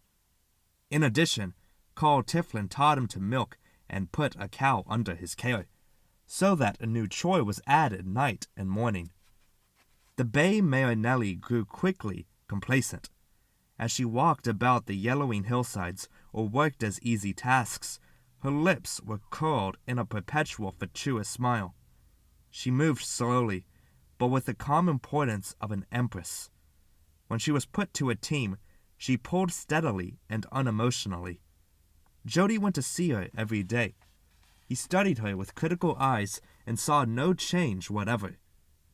One afternoon, Billy Buck leaned the many-timed manure fork against the barn wall. He loosened his belt and tucked in his shirt tail and tightened the belt again. He picked one of the little straws from his hatband and put it in the corner of his mouth. Jody, who was helping Doubletree Mutt, the big serious dog, to dig out a gopher, straightened up as the ranch hand sauntered out of the barn. "Let's go up and have a look at Nellie," Billy suggested. Instantly, Jody fell into step with him. Doubletree Mutt watched them over his shoulder. Then he dug furiously, growled, sounded little sharp yelps to indicate that the gopher was practically caught. When he looked over his shoulder again, he saw that neither Jody nor Billy was interested. He climbed reluctantly out of the hole and followed them up the hill. The wild oats were ripening. Every head bent sharply under its load of grain, and the grass was dry enough so that it made a swishing sound as Jody and Billy stepped through it. Halfway up the hill, they could see Nellie and the iron-gray gelding, Pete, nibbling the heads from the wild oats. When they approached, Nellie looked at them and backed her ears and bobbed her head up and down rebelliously. Billy walked to her and put his hand under her mane and patted her neck, until her ears came forward again, and she nibbled delicately at his shirt. Jody asked, "Do you think she's really going to have a colt?" Billy rolled the lids back from the mare's eyes with his thumb and forefinger. He felt the lower lip and fingered the black, leathery teats. "I wouldn't be surprised," he said. "Well, she isn't changed at all. It's 3 months gone." Billy rubbed the mare's flat forehead with his knuckle while she grunted with pleasure. "I told you you'd get tired waiting. It'll be 5 months more before you can even see a sign, and it'll be at least 8 months more before she throws the colt, about next January." Jody sighed deeply. "It's a long time, isn't it? And then it'll be about 2 years more before you can ride." Jody cried out in despair. I'll be grown up." "Yep, you'll be an old man," said Billy. "What color do you think the colt will be?" "Why, you can't ever tell. The stud is black and the dam is bay. Colt might be black or bay, or gray, or dappled. You can't tell. Sometimes a black dam might have a white colt." "Well, I hope it's black, and a stallion." "If it's a stallion, we'll have to geld it. Your father wouldn't let you have a stallion." "Maybe he would," Jody said. "I could train him not to be mean." Billy pursed his lips, and the little straw that had been in the corner of his mouth rolled down to the center. "You can't ever trust a stallion," he said critically. "They're mostly fighting and making trouble. Sometimes when they're feeling funny, they won't work. They make the mares uneasy and kick hell out of the geldings. Your father wouldn't let you keep a stallion." Nellie sauntered away, nibbling the drying grass. Jody skinned the grain from a grass stem and threw the handful into the air, so that each pointed feathered seed sailed out like a dart. "Tell me how it will be, Billy. Is it like when the cows have calves?" "Just about. Mares are a little more sensitive. Sometimes you have to be there to help the mare, and sometimes if it's wrong, you have to." He paused. "Have to what, Billy?" "Have to tear the colt to pieces to get it out, or the mare will die." "But it won't be that way this time, will it, Billy?" "Oh, no. Nellie's thrown good colts." "Can I be there, Billy? Will you be certain to call me? It's my colt." "Sure, I'll call you. Of course I will." "Tell me how it will be." "Why, you've seen the cows calving. It's almost the same. The mare starts groaning and stretching, and then, if it's a good right birth, the head and forefeet come out, and the front hoofs kick a hole just the way the calves do, and the colt starts to breathe. It's good to be there, 'cause if its feet aren't right, maybe he can't break the sack, and then he might smother." Jody whipped his leg with a bunch of grass. "We'll have to be there then, won't we?" "Oh, we'll be there all right."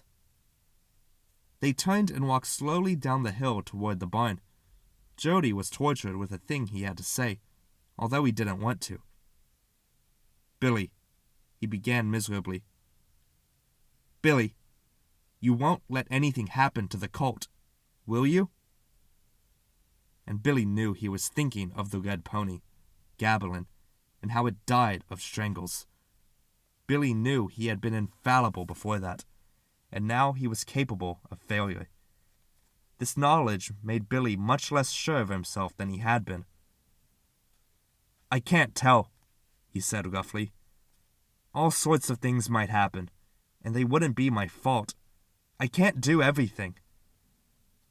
He felt badly about his lost prestige, and so he said meanly, "I'll do everything I know, but I won't promise anything. Nellie's a good mare. She's thrown good colts before. She ought to this time." And he walked away from Jody and went into the saddle room beside the barn, for his feelings were hurt. Jody traveled often to the brush line behind the house. A rusty iron pipe ran a thin stream of spring water into an old green tub. Where the water spilled over and sank into the ground, there was a patch of perpetually green grass. Even when the hills were brown and baked in the summer, that little patch was green. The water whined softly into the trough all the year round. This place had grown to be a center point for Jody. When he had been punished, the cool green grass and the singing water soothed him.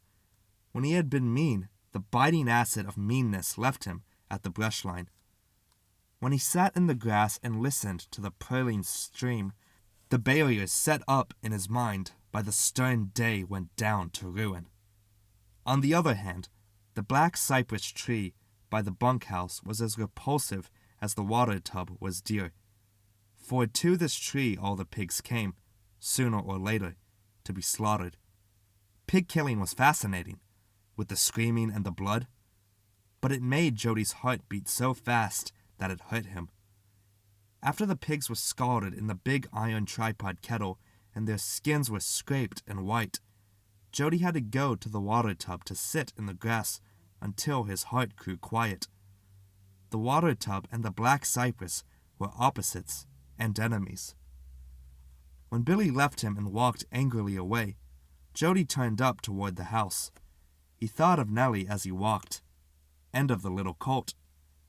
Then suddenly he saw that he was under the black cypress, under the very single tree where the pigs were hung. He brushed his dry grass hair off his forehead and hurried on. It seemed to him an unlucky thing to be thinking of his colt in the very slaughter place, especially after what Billy had said. To counteract any evil result of that bad conjunction, he walked quickly past the ranch house, through the chicken yard, through the vegetable patch, until he came at last to the brush line. He sat down in the green grass. The trilling water sounded in his ears. He looked over the farm buildings and across at the round hills, rich and yellow with grain. He could see Nellie feeding on the slope. As usual, the water place eliminated time and distance. Jody saw a black, long-legged colt butting against Nellie's flanks, demanding milk. And then he saw himself breaking a large colt to halter. All in a few moments the colt grew to be a magnificent animal, deep of chest, with a neck as high and arched as a seahorse's neck, with a tail that tongued and rippled like black flame. This horse was terrible to everyone but Jody. In the schoolyard the boys begged rides, and Jody smilingly agreed. But no sooner were they mounted than the Black Demon pitched them off. Why, that was his name, Black Demon. For a moment the trilling water and the grass and the sunshine came back. And then, sometimes in the night, the ranch people, safe in their beds, heard a roar of hoofs go by. They said, "It's Jody on Demon. He's helping out the sheriff again." And then, the golden dust filled the air in the arena at the Salinas Rodeo.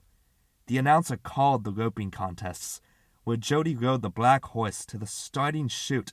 The other contestants shrugged and gave up first place, for it was well known that Jody and Demon could rope and throw a tie, a steer, great deals quicker than any roping team of two men could. Jody was not a boy anymore, and Demon was not a horse. The two together were one glorious individual. And then, the president wrote a letter and asked them to help catch a bandit in Washington. Jody settled himself comfortably in the grass. The little stream of water whined into the mossy tub. The year passed slowly on. Time after time, Jody gave up his colt for lost. No change had taken place in Nellie.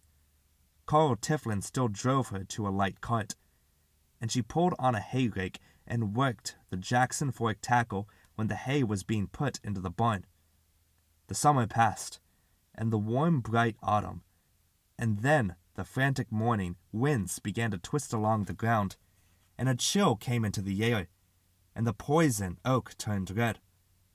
One morning in September, when he had finished his breakfast, Jody's mother called him into the kitchen. She was pouring boiling water into a bucket full of dry middlings and stirring the materials to a steaming paste. "Yes, ma'am?" Jody asked. "Watch how I do it. You'll have to do it after this every other morning." "Well, what is it?" "Why, it's warm mash for Nellie. It'll keep her in good shape." Jody rubbed his forehead with a knuckle. "Is she all right?" he asked timidly. Mrs. Tiflin put down the kettle and stirred the mash with a wooden paddle. "Of course she's all right. Only you've got to take better care of her from now on. Here, take this breakfast out to her."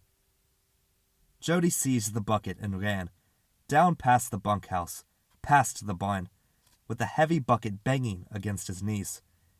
He found Nellie playing with the water in the trough, pushing waves and tossing her head so that the water slopped out on the ground. Jody climbed the fence and set the bucket of steaming mash beside her. Then he stepped back to look at her, and she was changed. Her stomach was swollen. When she moved, her feet touched the ground gently. She buried her nose in the bucket and gobbled the hot breakfast. And when she had finished and had pushed the bucket around the ground with her nose a little, she stepped quietly over to Jody and rubbed her cheek against him. Billy Buck came out of the saddle room and walked over. "Starts fast when it starts, doesn't it?" "Did it come all at once?" "Oh, no. You just stopped looking for a while."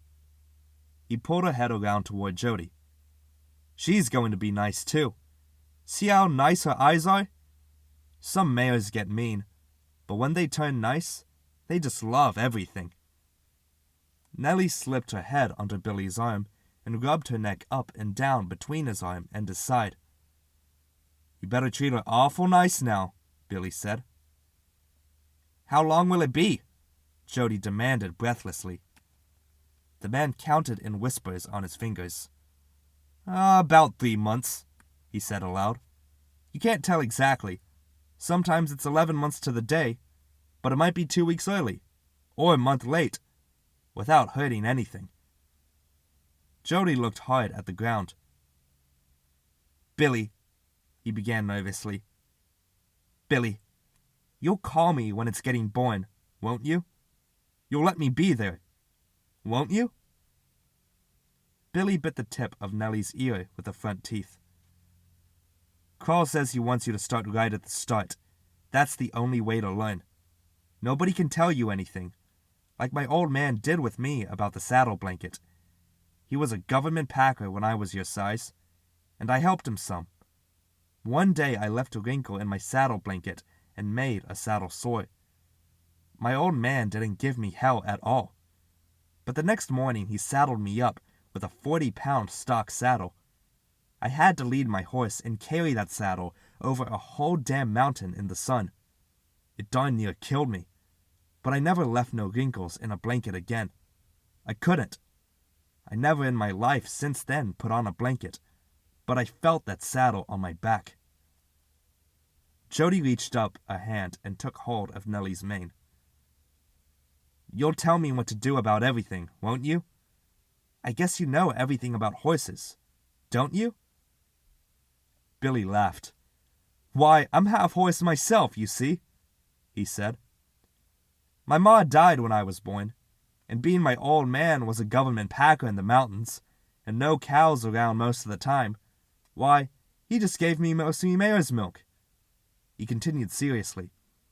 "And horses know that. Don't you know it, Nellie?" The mare turned her head and looked full into his eyes for a moment, and this is a thing horses practically never do. Billy was proud and sure of himself now. He boasted a little. "I'll see you get a good colt. I'll start you right. And if you do like I say, you have the best horse in the county." That made Jody feel warm and proud.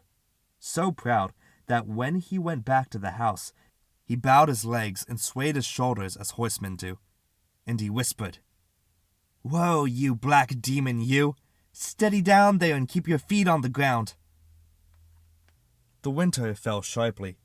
A few preliminary gusty showers, and then a strong, steady rain. The hills lost their straw color and blackened under the water, and the winter streams scrambled noisily down the canyons. The mushrooms and puffballs popped up, and the new grass started before Christmas. But this year Christmas was not the central day to Jody. Some undetermined time in January had become the axis day around which the months swung. When the rains fell, he put Nellie in a box stall and fed her warm food every morning and curried her and brushed her. The mare was swelling so greatly that Jody became alarmed. "She'll pop wide open," he said to Billy. Billy laid his strong square hand against Nellie's swollen abdomen. "Feel here," he said quietly. "You can feel it move. I guess it would surprise you if they were twin colts." "You don't think so?" Jody cried. "You don't think it will be twins, do you, Billy?" "No, I don't. But it does happen sometimes." During the first 2 weeks of January, it rained steadily. Jody spent most of his time, when he wasn't in school, in the box stall with Nellie. 20 times a day he put his hands on her stomach to feel the colt move. Nellie became more and more gentle and friendly to him. She rubbed her nose on him. She whinnied softly when he walked into the barn. Carl Tiflin came to the barn with Jody one day. He looked admiringly at the groomed bay coat, and he felt the firm flesh over ribs and shoulders. "You've done a good job," he said to Jody, and this was the greatest praise he knew how to give. Jody was tight with pride for hours afterward. The 15th of January came, and the colt was not born. And the 20th came. A lump of fear began to form in Jody's stomach. "Is it all right?" he demanded of Billy. "Oh, sure." And again, "Are you sure it's going to be all right?" Billy stroked the mare's neck. She swayed her head uneasily. "I told you it wasn't always the time, Jody. You just have to wait." When the end of the month arrived with no birth, Jody grew frantic. Nellie was so big that her breath came heavily, and her ears were close together and straight up, as though her head ached. Jody's sleep grew restless, and his dreams confused. On the night of the 2nd of February, he awakened crying. His mother called to him. "Jody, you're dreaming. Wake up and start over again." But Jody was filled with terror and desolation.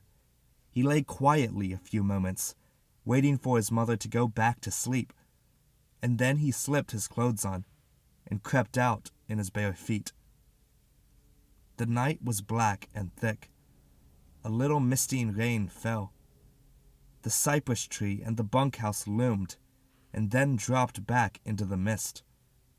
The barn door screeched as he opened it, a thing it never did in the daytime.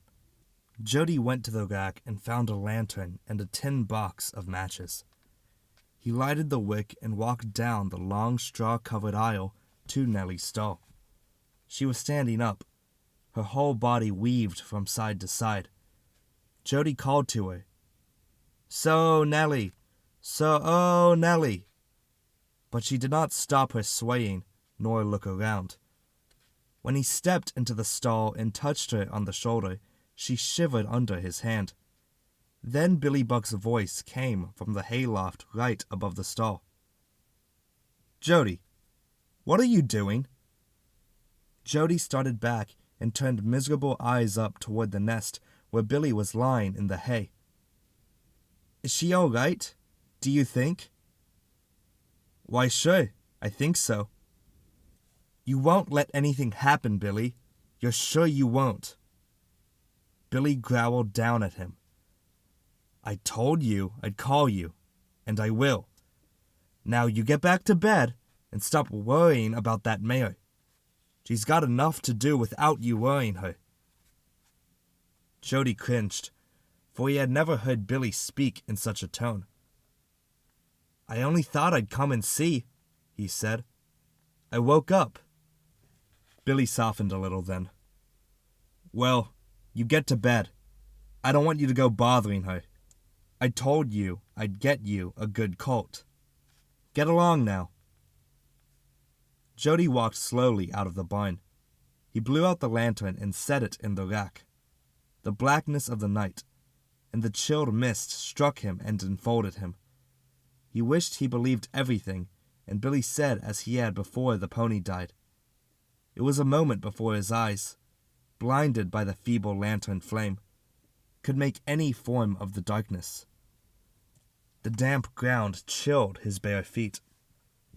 At the cypress tree, the roosting turkeys chattered a little in alarm, and the 2 good dogs responded to their duty and came charging out, barking to frighten away the coyotes they thought were prowling under the tree. As he crept through the kitchen, Jody stumbled over a chair. Cargill called from his bedroom. "Who's there? What's the matter there?" And Mrs. Tiflin said sleepily, "What's the matter, Cargill?" The next second, Cargill came out of the bedroom carrying a candle and found Jody before he could get into the bed. "What are you doing out?" Jody turned shyly away. "I was down to see the mayor." For a moment, anger at being awakened fought in approval in Jody's father. "Listen," he said, finally. "There's not a man in this country that knows more about colts than Billy. You leave it to him." Words burst out of Jody's mouth. "But the pony died." "Don't you go blaming that on him," Cargill said sternly. "If Billy can't save a horse, it can't be saved." Mrs. Tiflin called. "Make him clean his feet and go to bed, Cargill. He'll be sleepy all day tomorrow."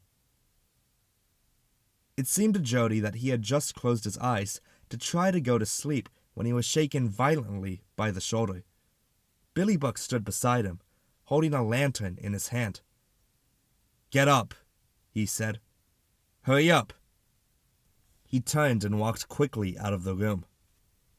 Mrs. Tiflin called. "What's the matter? Is that you, Billy?" "Yes, ma'am." "Is Nellie ready?" "Yes, ma'am." "All right. I'll get up and heat some water in case you need it." Jody jumped into his clothes so quickly that he was out the back door before Billy's swinging lantern was halfway to the barn. There was a rim of dawn on the mountaintops, but no light had penetrated into the cup of the ranch yet. Jody ran frantically after the lantern and caught up to Billy just as he reached the barn. Billy hung the lantern to a nail on the stall side and took off his blue denim coat. Jody saw that he wore only a sleeveless shirt under it.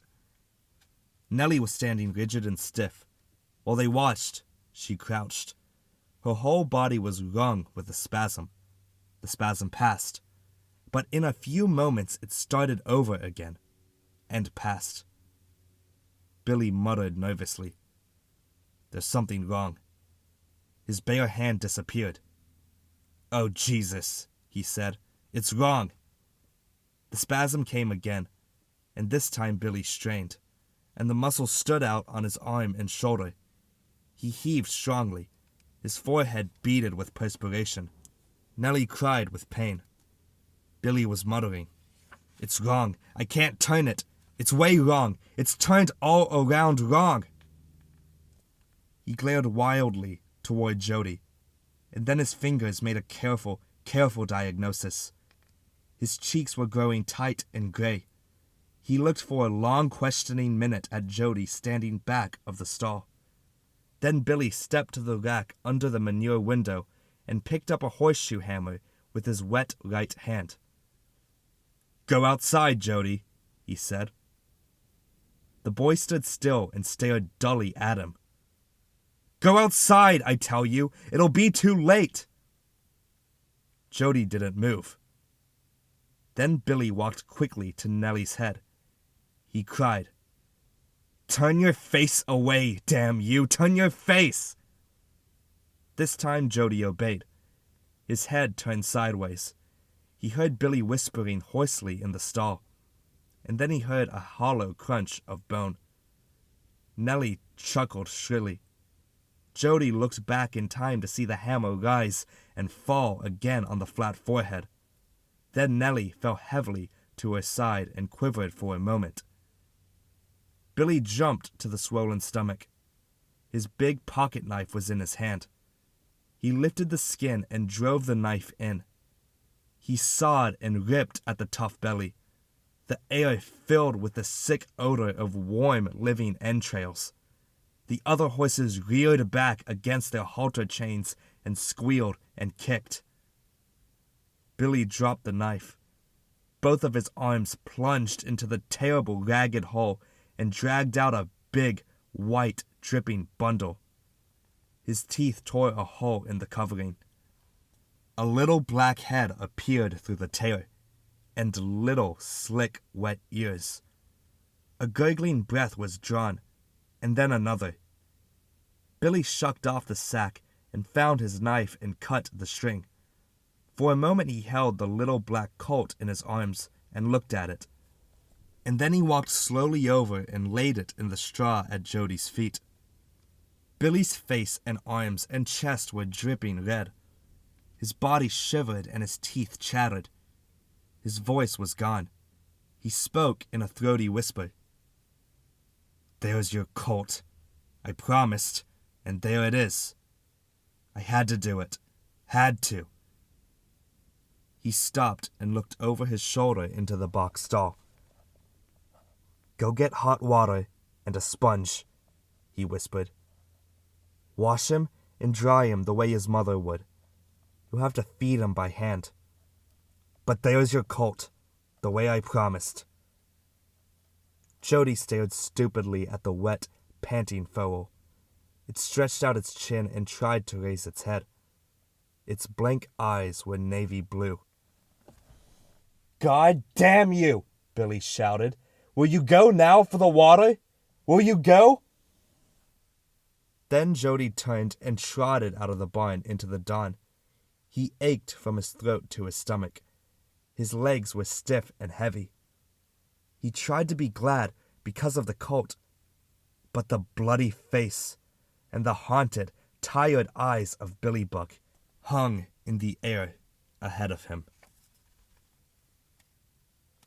End of Part 3. The Promise. Part 4. The Leader of the People. On Saturday afternoon, Billy Buck, the ranch hand, raked together the last of the old year's haystack and pitched small forkfuls over the wire fence to a few mildly interested cattle. High in the air, small clouds like puffs of cannon smoke were driven eastward by the March wind. The wind could be heard wishing in the brush on the ridge crests, but no breath of it penetrated down into the ranch cup. The little boy, Jody, emerged from the house eating a thick piece of buttered bread. He saw Billy working on the last of the haystack. Jody tramped down, scuffing his shoes in a way he had been told was destructive to good shoe leather. A flock of white pigeons flew out of the black cypress tree as Jody passed, and circled the tree and landed again. A half-grown tortoiseshell cat leaped from the bunker house porch, galloped on stiff legs across the road, whirled and galloped back again. Jody picked up a stone to help the game along, but he was too late, for the cat was under the porch before the stone could be discharged. He threw the stone into the cypress tree and started the white pigeons on another whirling flight. Arriving at the used-up haystack, the boy leaned against the barbed wire fence. "Will that be all of it, do you think?" he asked. The middle-aged ranch hand stopped his careful raking and stuck his fork into the ground. He took off his black hat and smoothed down his hair. "Nothing left of it that isn't soggy from ground moisture," he said. He replaced his hat and rubbed his dry, leathery hands together. "Ought to be plenty mice," Jody suggested. "Lousy with them," said Billy. "Just crawling with mice." "Well, maybe, when you get all through, I could call the dogs and hunt the mice." "Sure, I guess you could," said Billy Buck. He lifted a forkful of the damp ground hay and threw it into the air. Instantly 3 mice leaped out and burrowed frantically under the hay again. Jody sighed with satisfaction. Those plump, sleek, arrogant mice were doomed. For 8 months they had lived and multiplied in the haystack. They had been immune from cats, from traps, from poison, and from Jody. They had grown smug in the security, overbearing and fat. Now the time of disaster had come. They would not survive another day. Billy looked up at the top of the hills that surrounded the ranch. "Maybe you better ask your father before you do it," he suggested. Well, Where is he? I'll ask him now. He rode up to the Ridge Ranch after dinner. He'll be back pretty soon. Jody slumped against the fence post. I don't think he'd care. As Billy went back to his work, he said ominously, You'd better ask him anyway. You know how he is. Jody did know. His father, Carl Tiflin, insisted upon giving permission for anything that was done on the ranch, whether it was important or not. Jody sagged farther against the post until he was sitting on the ground. He looked up at the little puffs of wind-driven cloud. Is it like to rain, Billy? It might. The wind's good for it, but not strong enough. Well, I hope it won't rain until after I kill those damn mice. He looked over his shoulder to see whether Billy had noticed the mature profanity. Billy worked on without comment. Jody turned back and looked at the side hill where the road from the outside world came down. The hill was washed with lean March sunshine. Silver thistles, blue lupins, and a few poppies bloomed among the sage bushes. Halfway up the hill, Jody could see Doubletree Mutt, the black dog, digging in a squirrel hole. He paddled for a while and then paused to kick bursts of dirt out between his hind legs. And he dug with an earnestness which belied the knowledge he must have had that no dog had ever caught a squirrel by digging a hole. Suddenly, while Jody watched, the black dog stiffened and backed out of the hole and looked up the hill toward the cleft in the ridge where the road came through. Jody looked up too. For a moment, Carl Tiflin on horseback stood out against the pale sky, and then he moved down the road toward the house. He carried something white in his hand. The boy started to his feet. He's got a letter, Jody cried.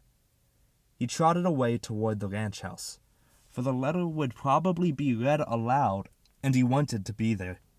He reached the house before his father did, and ran in.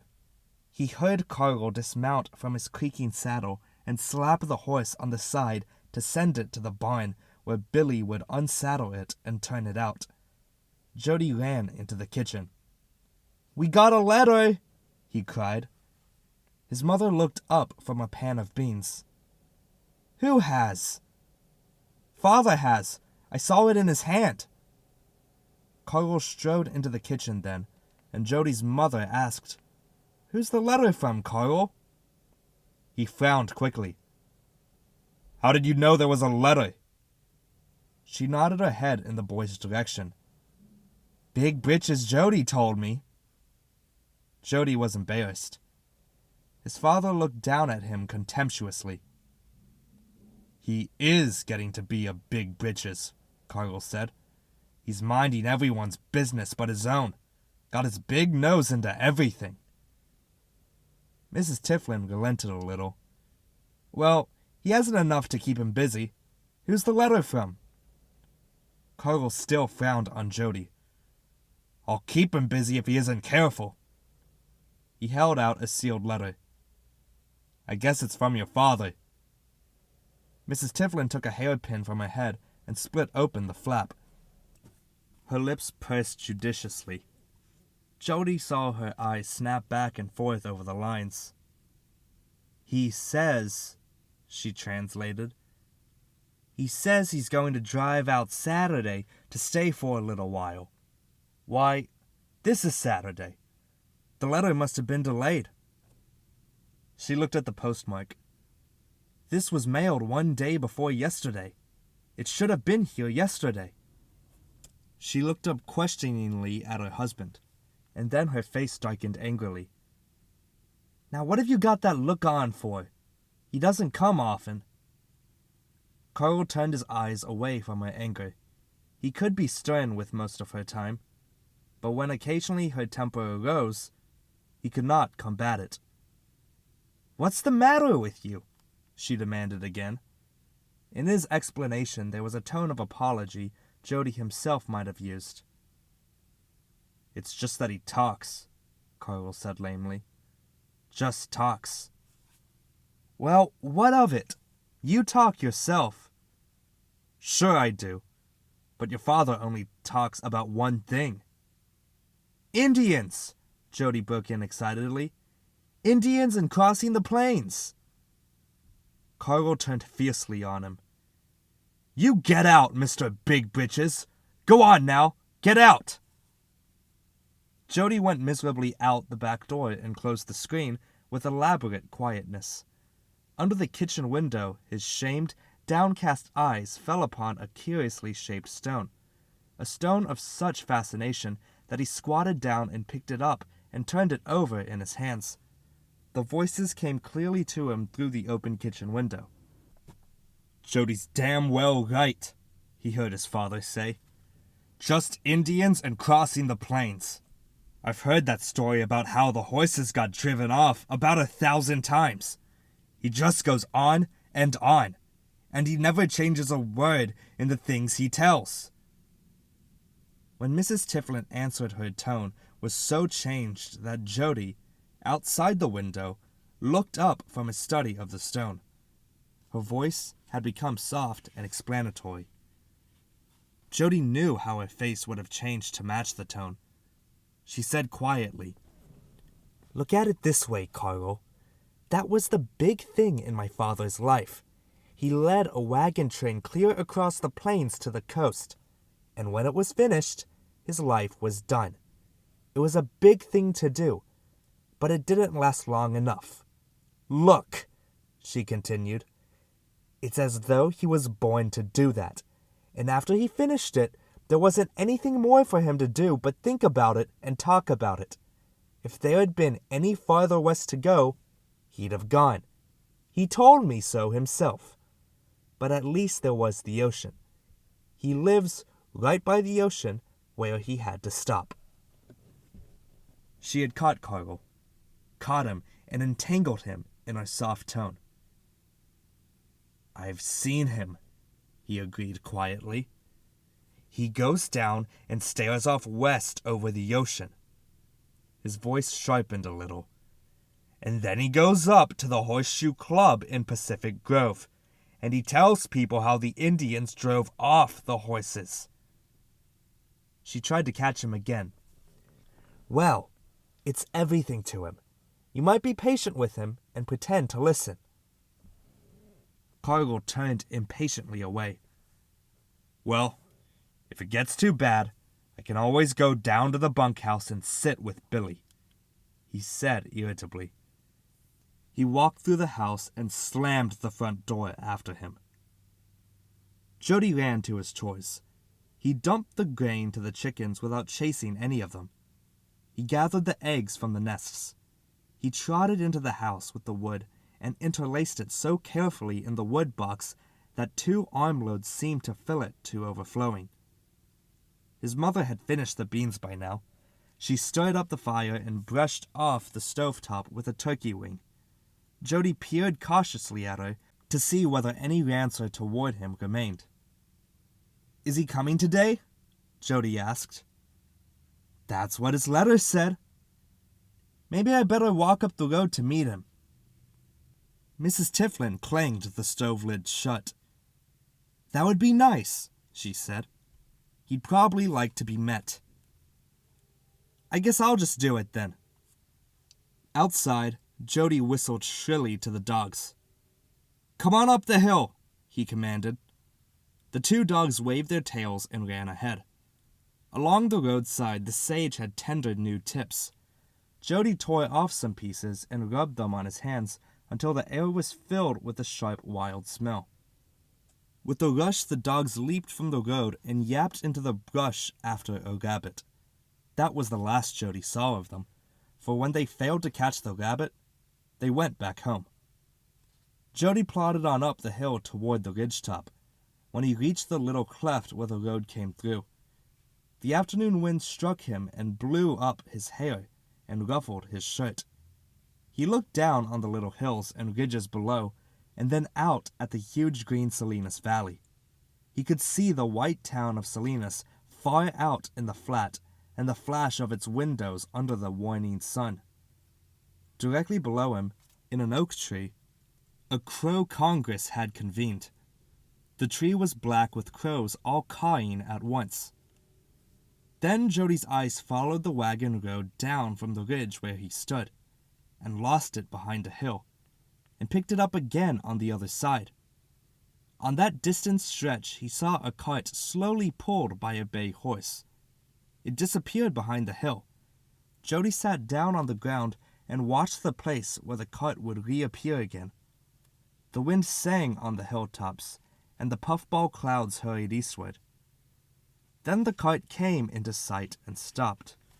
A man dressed in black dismounted from the seat and walked to the horse's head. Although it was so far away, Jody knew he had unhooked the check rein, for the horse's head dropped forward. The horse moved on, and the man walked slowly up the hill beside it. Jody gave a glad cry and ran down the road toward them.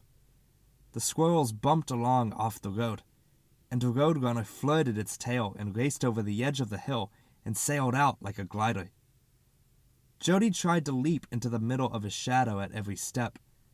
A stone rolled under his foot, and he went down. Around a little bend he raced, and there, a short distance ahead, were his grandfather and the cart. The boy dropped from his unseemly running and approached at a dignified walk. The horse plodded stumble-footedly up the hill, and the old man walked beside it. In the lowering sun their giant shadows flickered darkly behind them. The grandfather was dressed in a black broadcloth suit, and he wore kid Congress gaiters and a black tie on a short, hard collar. He carried his black slouch hat in his hand. His white beard was cropped close, and his white eyebrows overhung his eyes like mustaches. The blue eyes were sternly merry. About the whole face and figure there was a granite dignity, so that every motion seemed an impossible thing. Once at rest, it seemed the old man would be stone, would never move again. His steps were slow and certain. Once made, no step could ever be retraced. Once headed in a direction, the path would never bend, nor the pace increase, nor slow. When Jody appeared around the bend, Grandfather waved his hat slowly in welcome, and he called, "Why, Jody! Come down to meet me, have you?" Jody sidled near and turned and matched his step to the old man's step and stiffened his body and dragged his heels a little. "Yes, sir," he said. "We got your letter only today." "Should have been here yesterday," said Grandfather. "It certainly should. How are all the folks?" "They're fine, sir." He hesitated and then suggested shyly, "Would you like to come on a mouse hunt tomorrow, sir?" "Mouse hunt, Jody?" Grandfather chuckled. "Have the people of this generation come down to hunting mice? They aren't very strong, the new people, but I hardly thought mice would be game for them." "No, sir, it's just play. The haystack's gone. I'm going to drive out the mice to the dogs, and you can watch, or even beat the hay a little." The stern, merry eyes turned down on him. "I see. You don't eat them, then? You haven't come to that yet." Jody explained. "The dogs eat them, sir. It wouldn't be much like hunting Indians, I guess." "No, not much. But then later, when the troops were hunting Indians and shooting children and burning teepees, it wasn't much different from your mouse hunt." They topped the rise and started down into the ranch cup, and they lost the sun from their shoulders. "You've grown," Grandfather said. "Nearly an inch, I should say." "More," Jody boasted. "Where they mark me on the door, I'm up more than an inch since Thanksgiving, even." Grandfather's rich, throaty voice said, "Maybe you're getting too much water and turning into pith and stalk. Wait until you head out, and then we'll see." Jody looked quickly into the old man's face to see whether his feelings should be hurt, but there was no will to injure, no punishing nor putting in your face light in the keen blue eyes. "We might kill a pig," Jody suggested. "Oh, no, I couldn't let you do that. You're just humoring me. It isn't the time, and you know it." "You know Riley, the big boy, sir?" "Yes, I remember Riley well." "Well, Riley ate a hole into that same haystack, and it fell down on him and smothered him." "Pigs do that when they can," said Grandfather. "Riley was a nice pig, for a boy, sir. I rode him sometimes, and he didn't mind." A door slammed at the house below them, and they saw Jody's mother standing on the porch, waving her apron in welcome. And they saw Carl Tiflin walking up from the barn to be at the house for the arrival. The sun had disappeared from the hills by now. The blue smoke from the house chimney hung in flat layers in the purpling ranch cup. The puffball clouds, dropped by the failing wind, hung listlessly in the sky. Billy Buck came out of the bunkhouse and flung a wash basin of soapy water on the ground. He had been shaving in midweek, for Billy held Grandfather in reverence, and Grandfather said that Billy was one of the few men of the new generation who had not gone soft. Although Billy was in middle age, Grandfather considered him a boy. Now Billy was hurrying toward the house, too. When Jody and Grandfather arrived, the three were waiting for them in front of the yard gate. Carl said, "Hello, sir. We've been looking for you."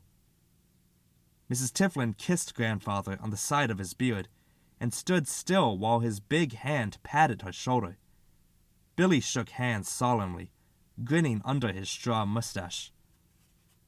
"I'll put up your horse," said Billy, and he led the rig away. Grandfather watched him go, and then, turning back to the group, he said as he had said 100 times before, "That's a good boy. I knew his father, old Muletail Buck. I never knew why they called him Muletail, except he packed mules." Mrs. Tiflin turned and led the way into the house. "How long are you going to stay, Father? Your letter didn't say." "Well, I don't know. I thought I'd stay about 2 weeks, but I never stay as long as I think I'm going to." In a short while they were sitting at the white oilcloth table eating their supper. The lamp with the tin reflector hung over the table. Outside the dining room windows, the big moths battered softly against the glass. Grandfather cut his steak into tiny pieces and chewed slowly. "I'm hungry," he said. "Driving out here got my appetite up. It's like when we were crossing. We all got so hungry every night we could hardly wait to let the meat get done. I could eat about 5 pounds of buffalo meat every night." "It's moving around, does it?" said Billy. "My father was a government packer. I helped him when I was a kid. Just the two of us could about clean up a deer's ham." "I knew your father, Billy," said Grandfather. "A fine man he was. They called him Muletail Buck. I don't know why, except he packed mules." "That was it," Billy agreed. "He packed mules."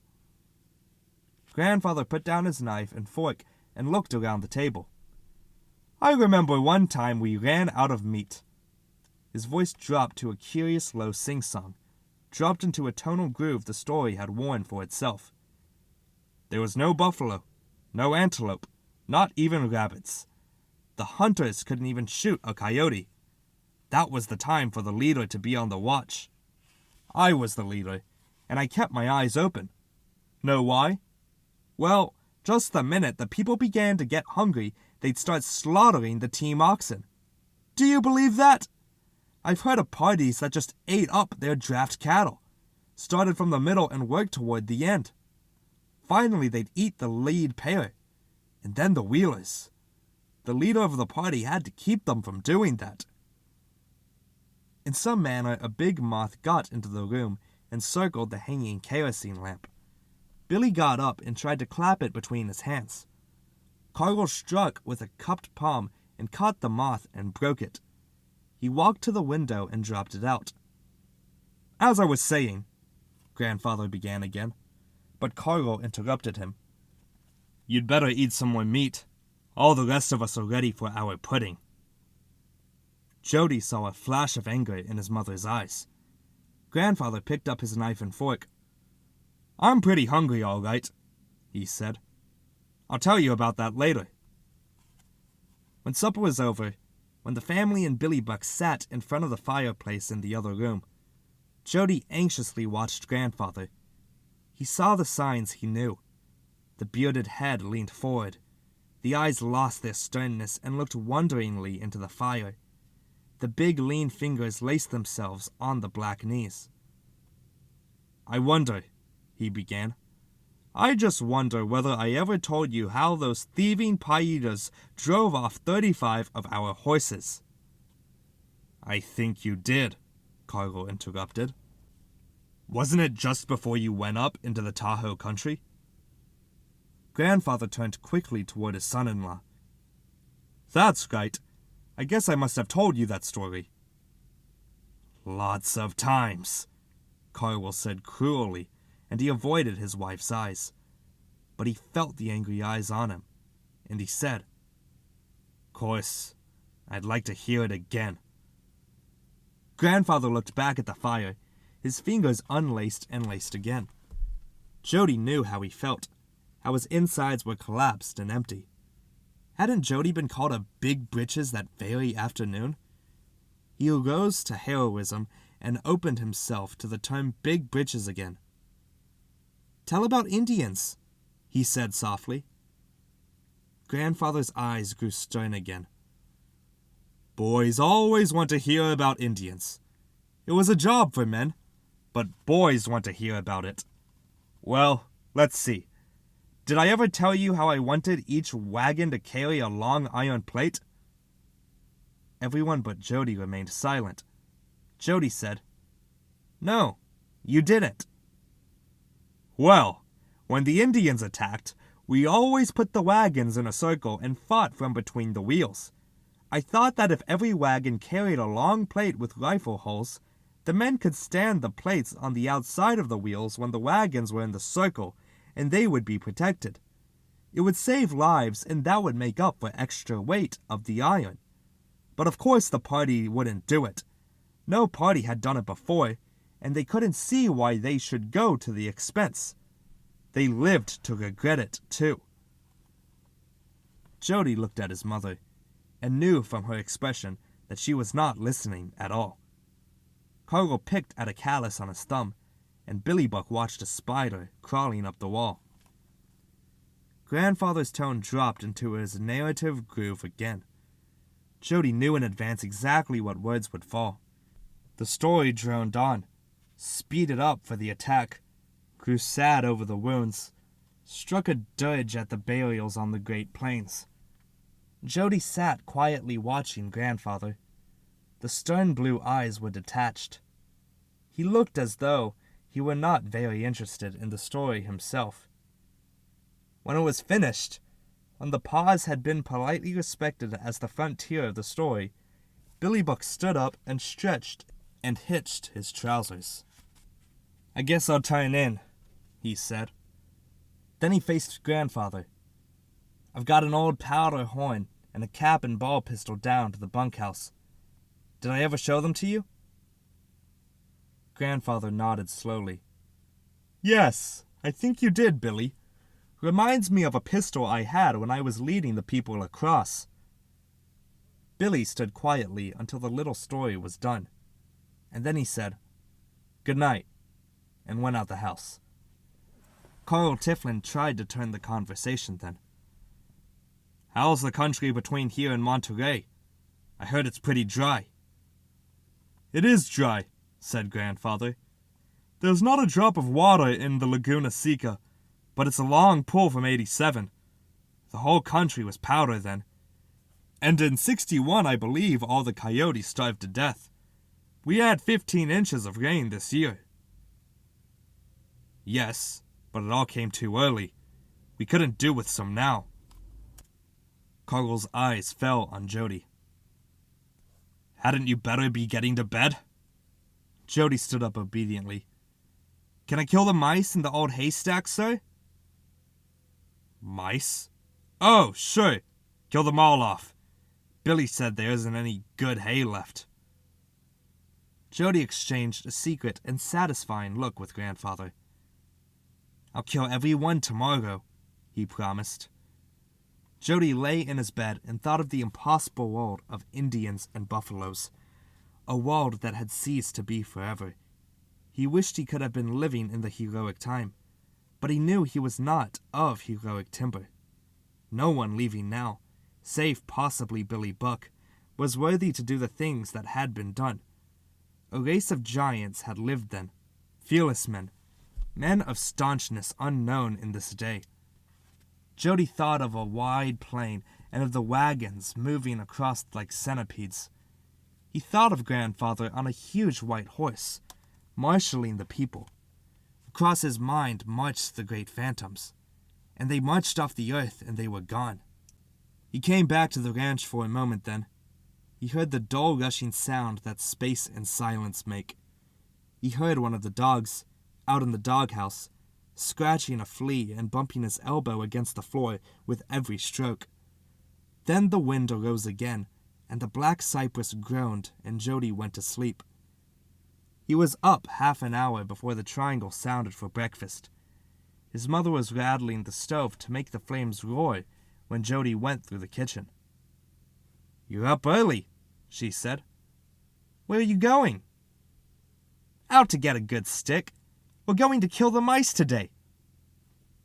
Who is we? Why, Grandfather and I. So, you've got it in him. You always like to have someone in with you in case there's blame to share. I'll be right back, said Jody. I just want to have a good stick ready after breakfast. He closed the screen door after him and went out into the cool blue morning. The birds were noisy in the dawn, and the ranch cats came down from the hill like blunt snakes. They had been hunting gophers in the dark, and although the 4 cats were full of gopher meat, they sat in a semicircle at the back door and mewed piteously for milk. Doubletree Mutt and Smasher moved sniffling along the edge of the brush, performing the duty with rigid ceremony. But when Jody whistled, their heads jerked up and their tails waved. They plunged down to him, wriggling their skins and yawning. Jody patted their heads seriously and moved on to the weathered scrap pile.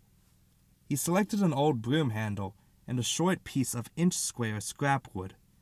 From his pocket he took a shoelace and tied the ends of the sticks loosely together to make a flail.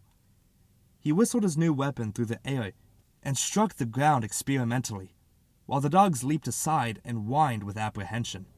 Jody turned and started down past the house toward the old haystack, ground to look over the field and slaughter. But Billy Buck, sitting patiently on the back steps, called to him. You better come back. It's only a couple of minutes till breakfast. Jody changed his course and moved toward the house. He leaned his flail against the steps. That's to drive the mice out, he said. I bet they're fat. I'll bet they don't know what's going to happen to them today. No, nor you either, Billy remarked philosophically. Nor me, nor anyone. Jody was staggered by this thought. He knew it was true. His imagination twitched away from the mouse hunt.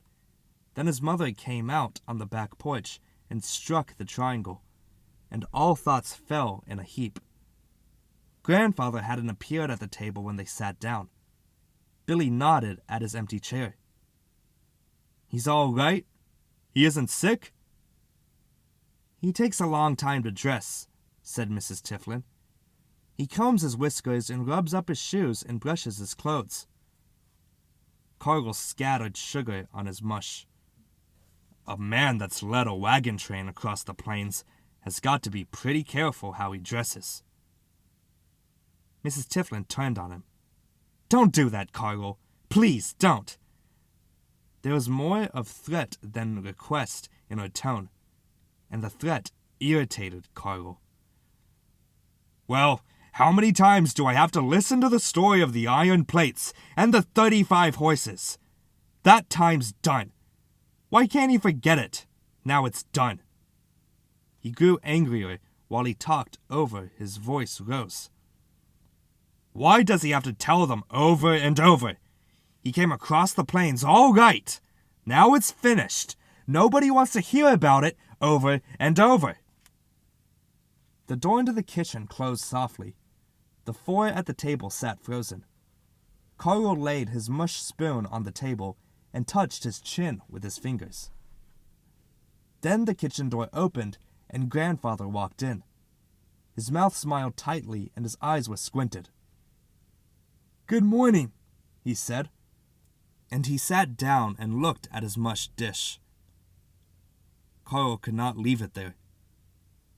Did you hear what I said?" Grandfather jerked a little nod. "I don't know what's gotten into me, sir. I didn't mean it. I was just being funny." Jody glanced in shame at his mother, and he saw that she was looking at Carl, and that she wasn't breathing. It was an awful thing that he was doing.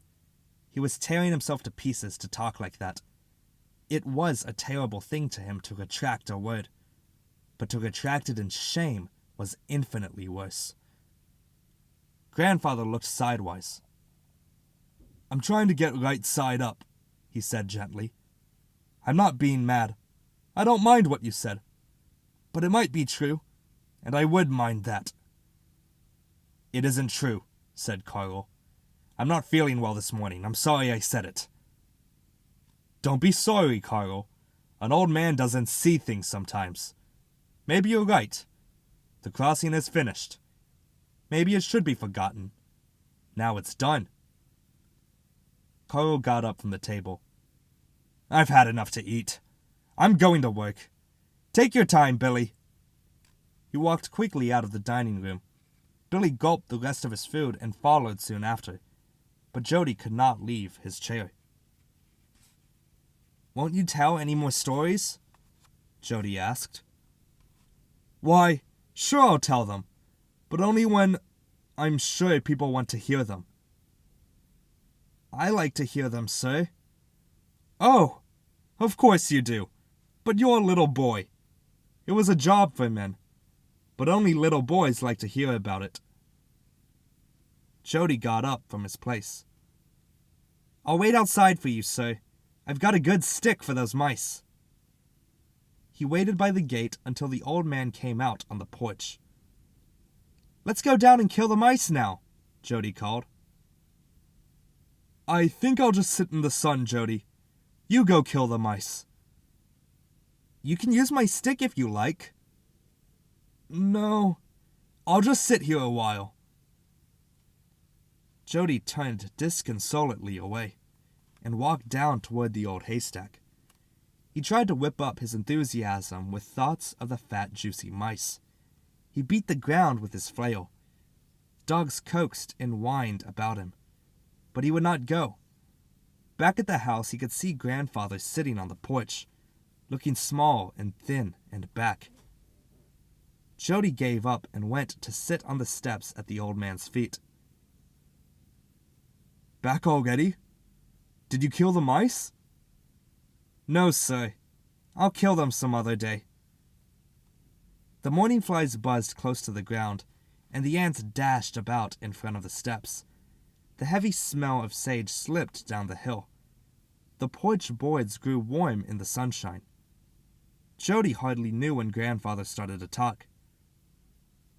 "I shouldn't stay here, feeling the way I do." He examined his strong old hands. "I feel as though the crossing wasn't worth doing." His eyes moved up the side hill and stopped on a motionless hawk perched on a dead limb. "I tell those old stories, but they're not what I want to tell. I only know how I want people to feel when I tell them. It wasn't Indians that were important, nor adventures, nor even getting out here. It was a whole bunch of people made into one big crawling beast, and I was the head.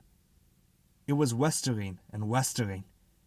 Every man wanted something for himself, but the big beast that was all of them wanted only westering. I was the leader, but if I hadn't been there, someone else would have been the head. The thing had to have a head. Under the little bushes, the shadows were black at white noonday. When we saw the mountains at last, we cried. All of us. But it wasn't getting here that mattered.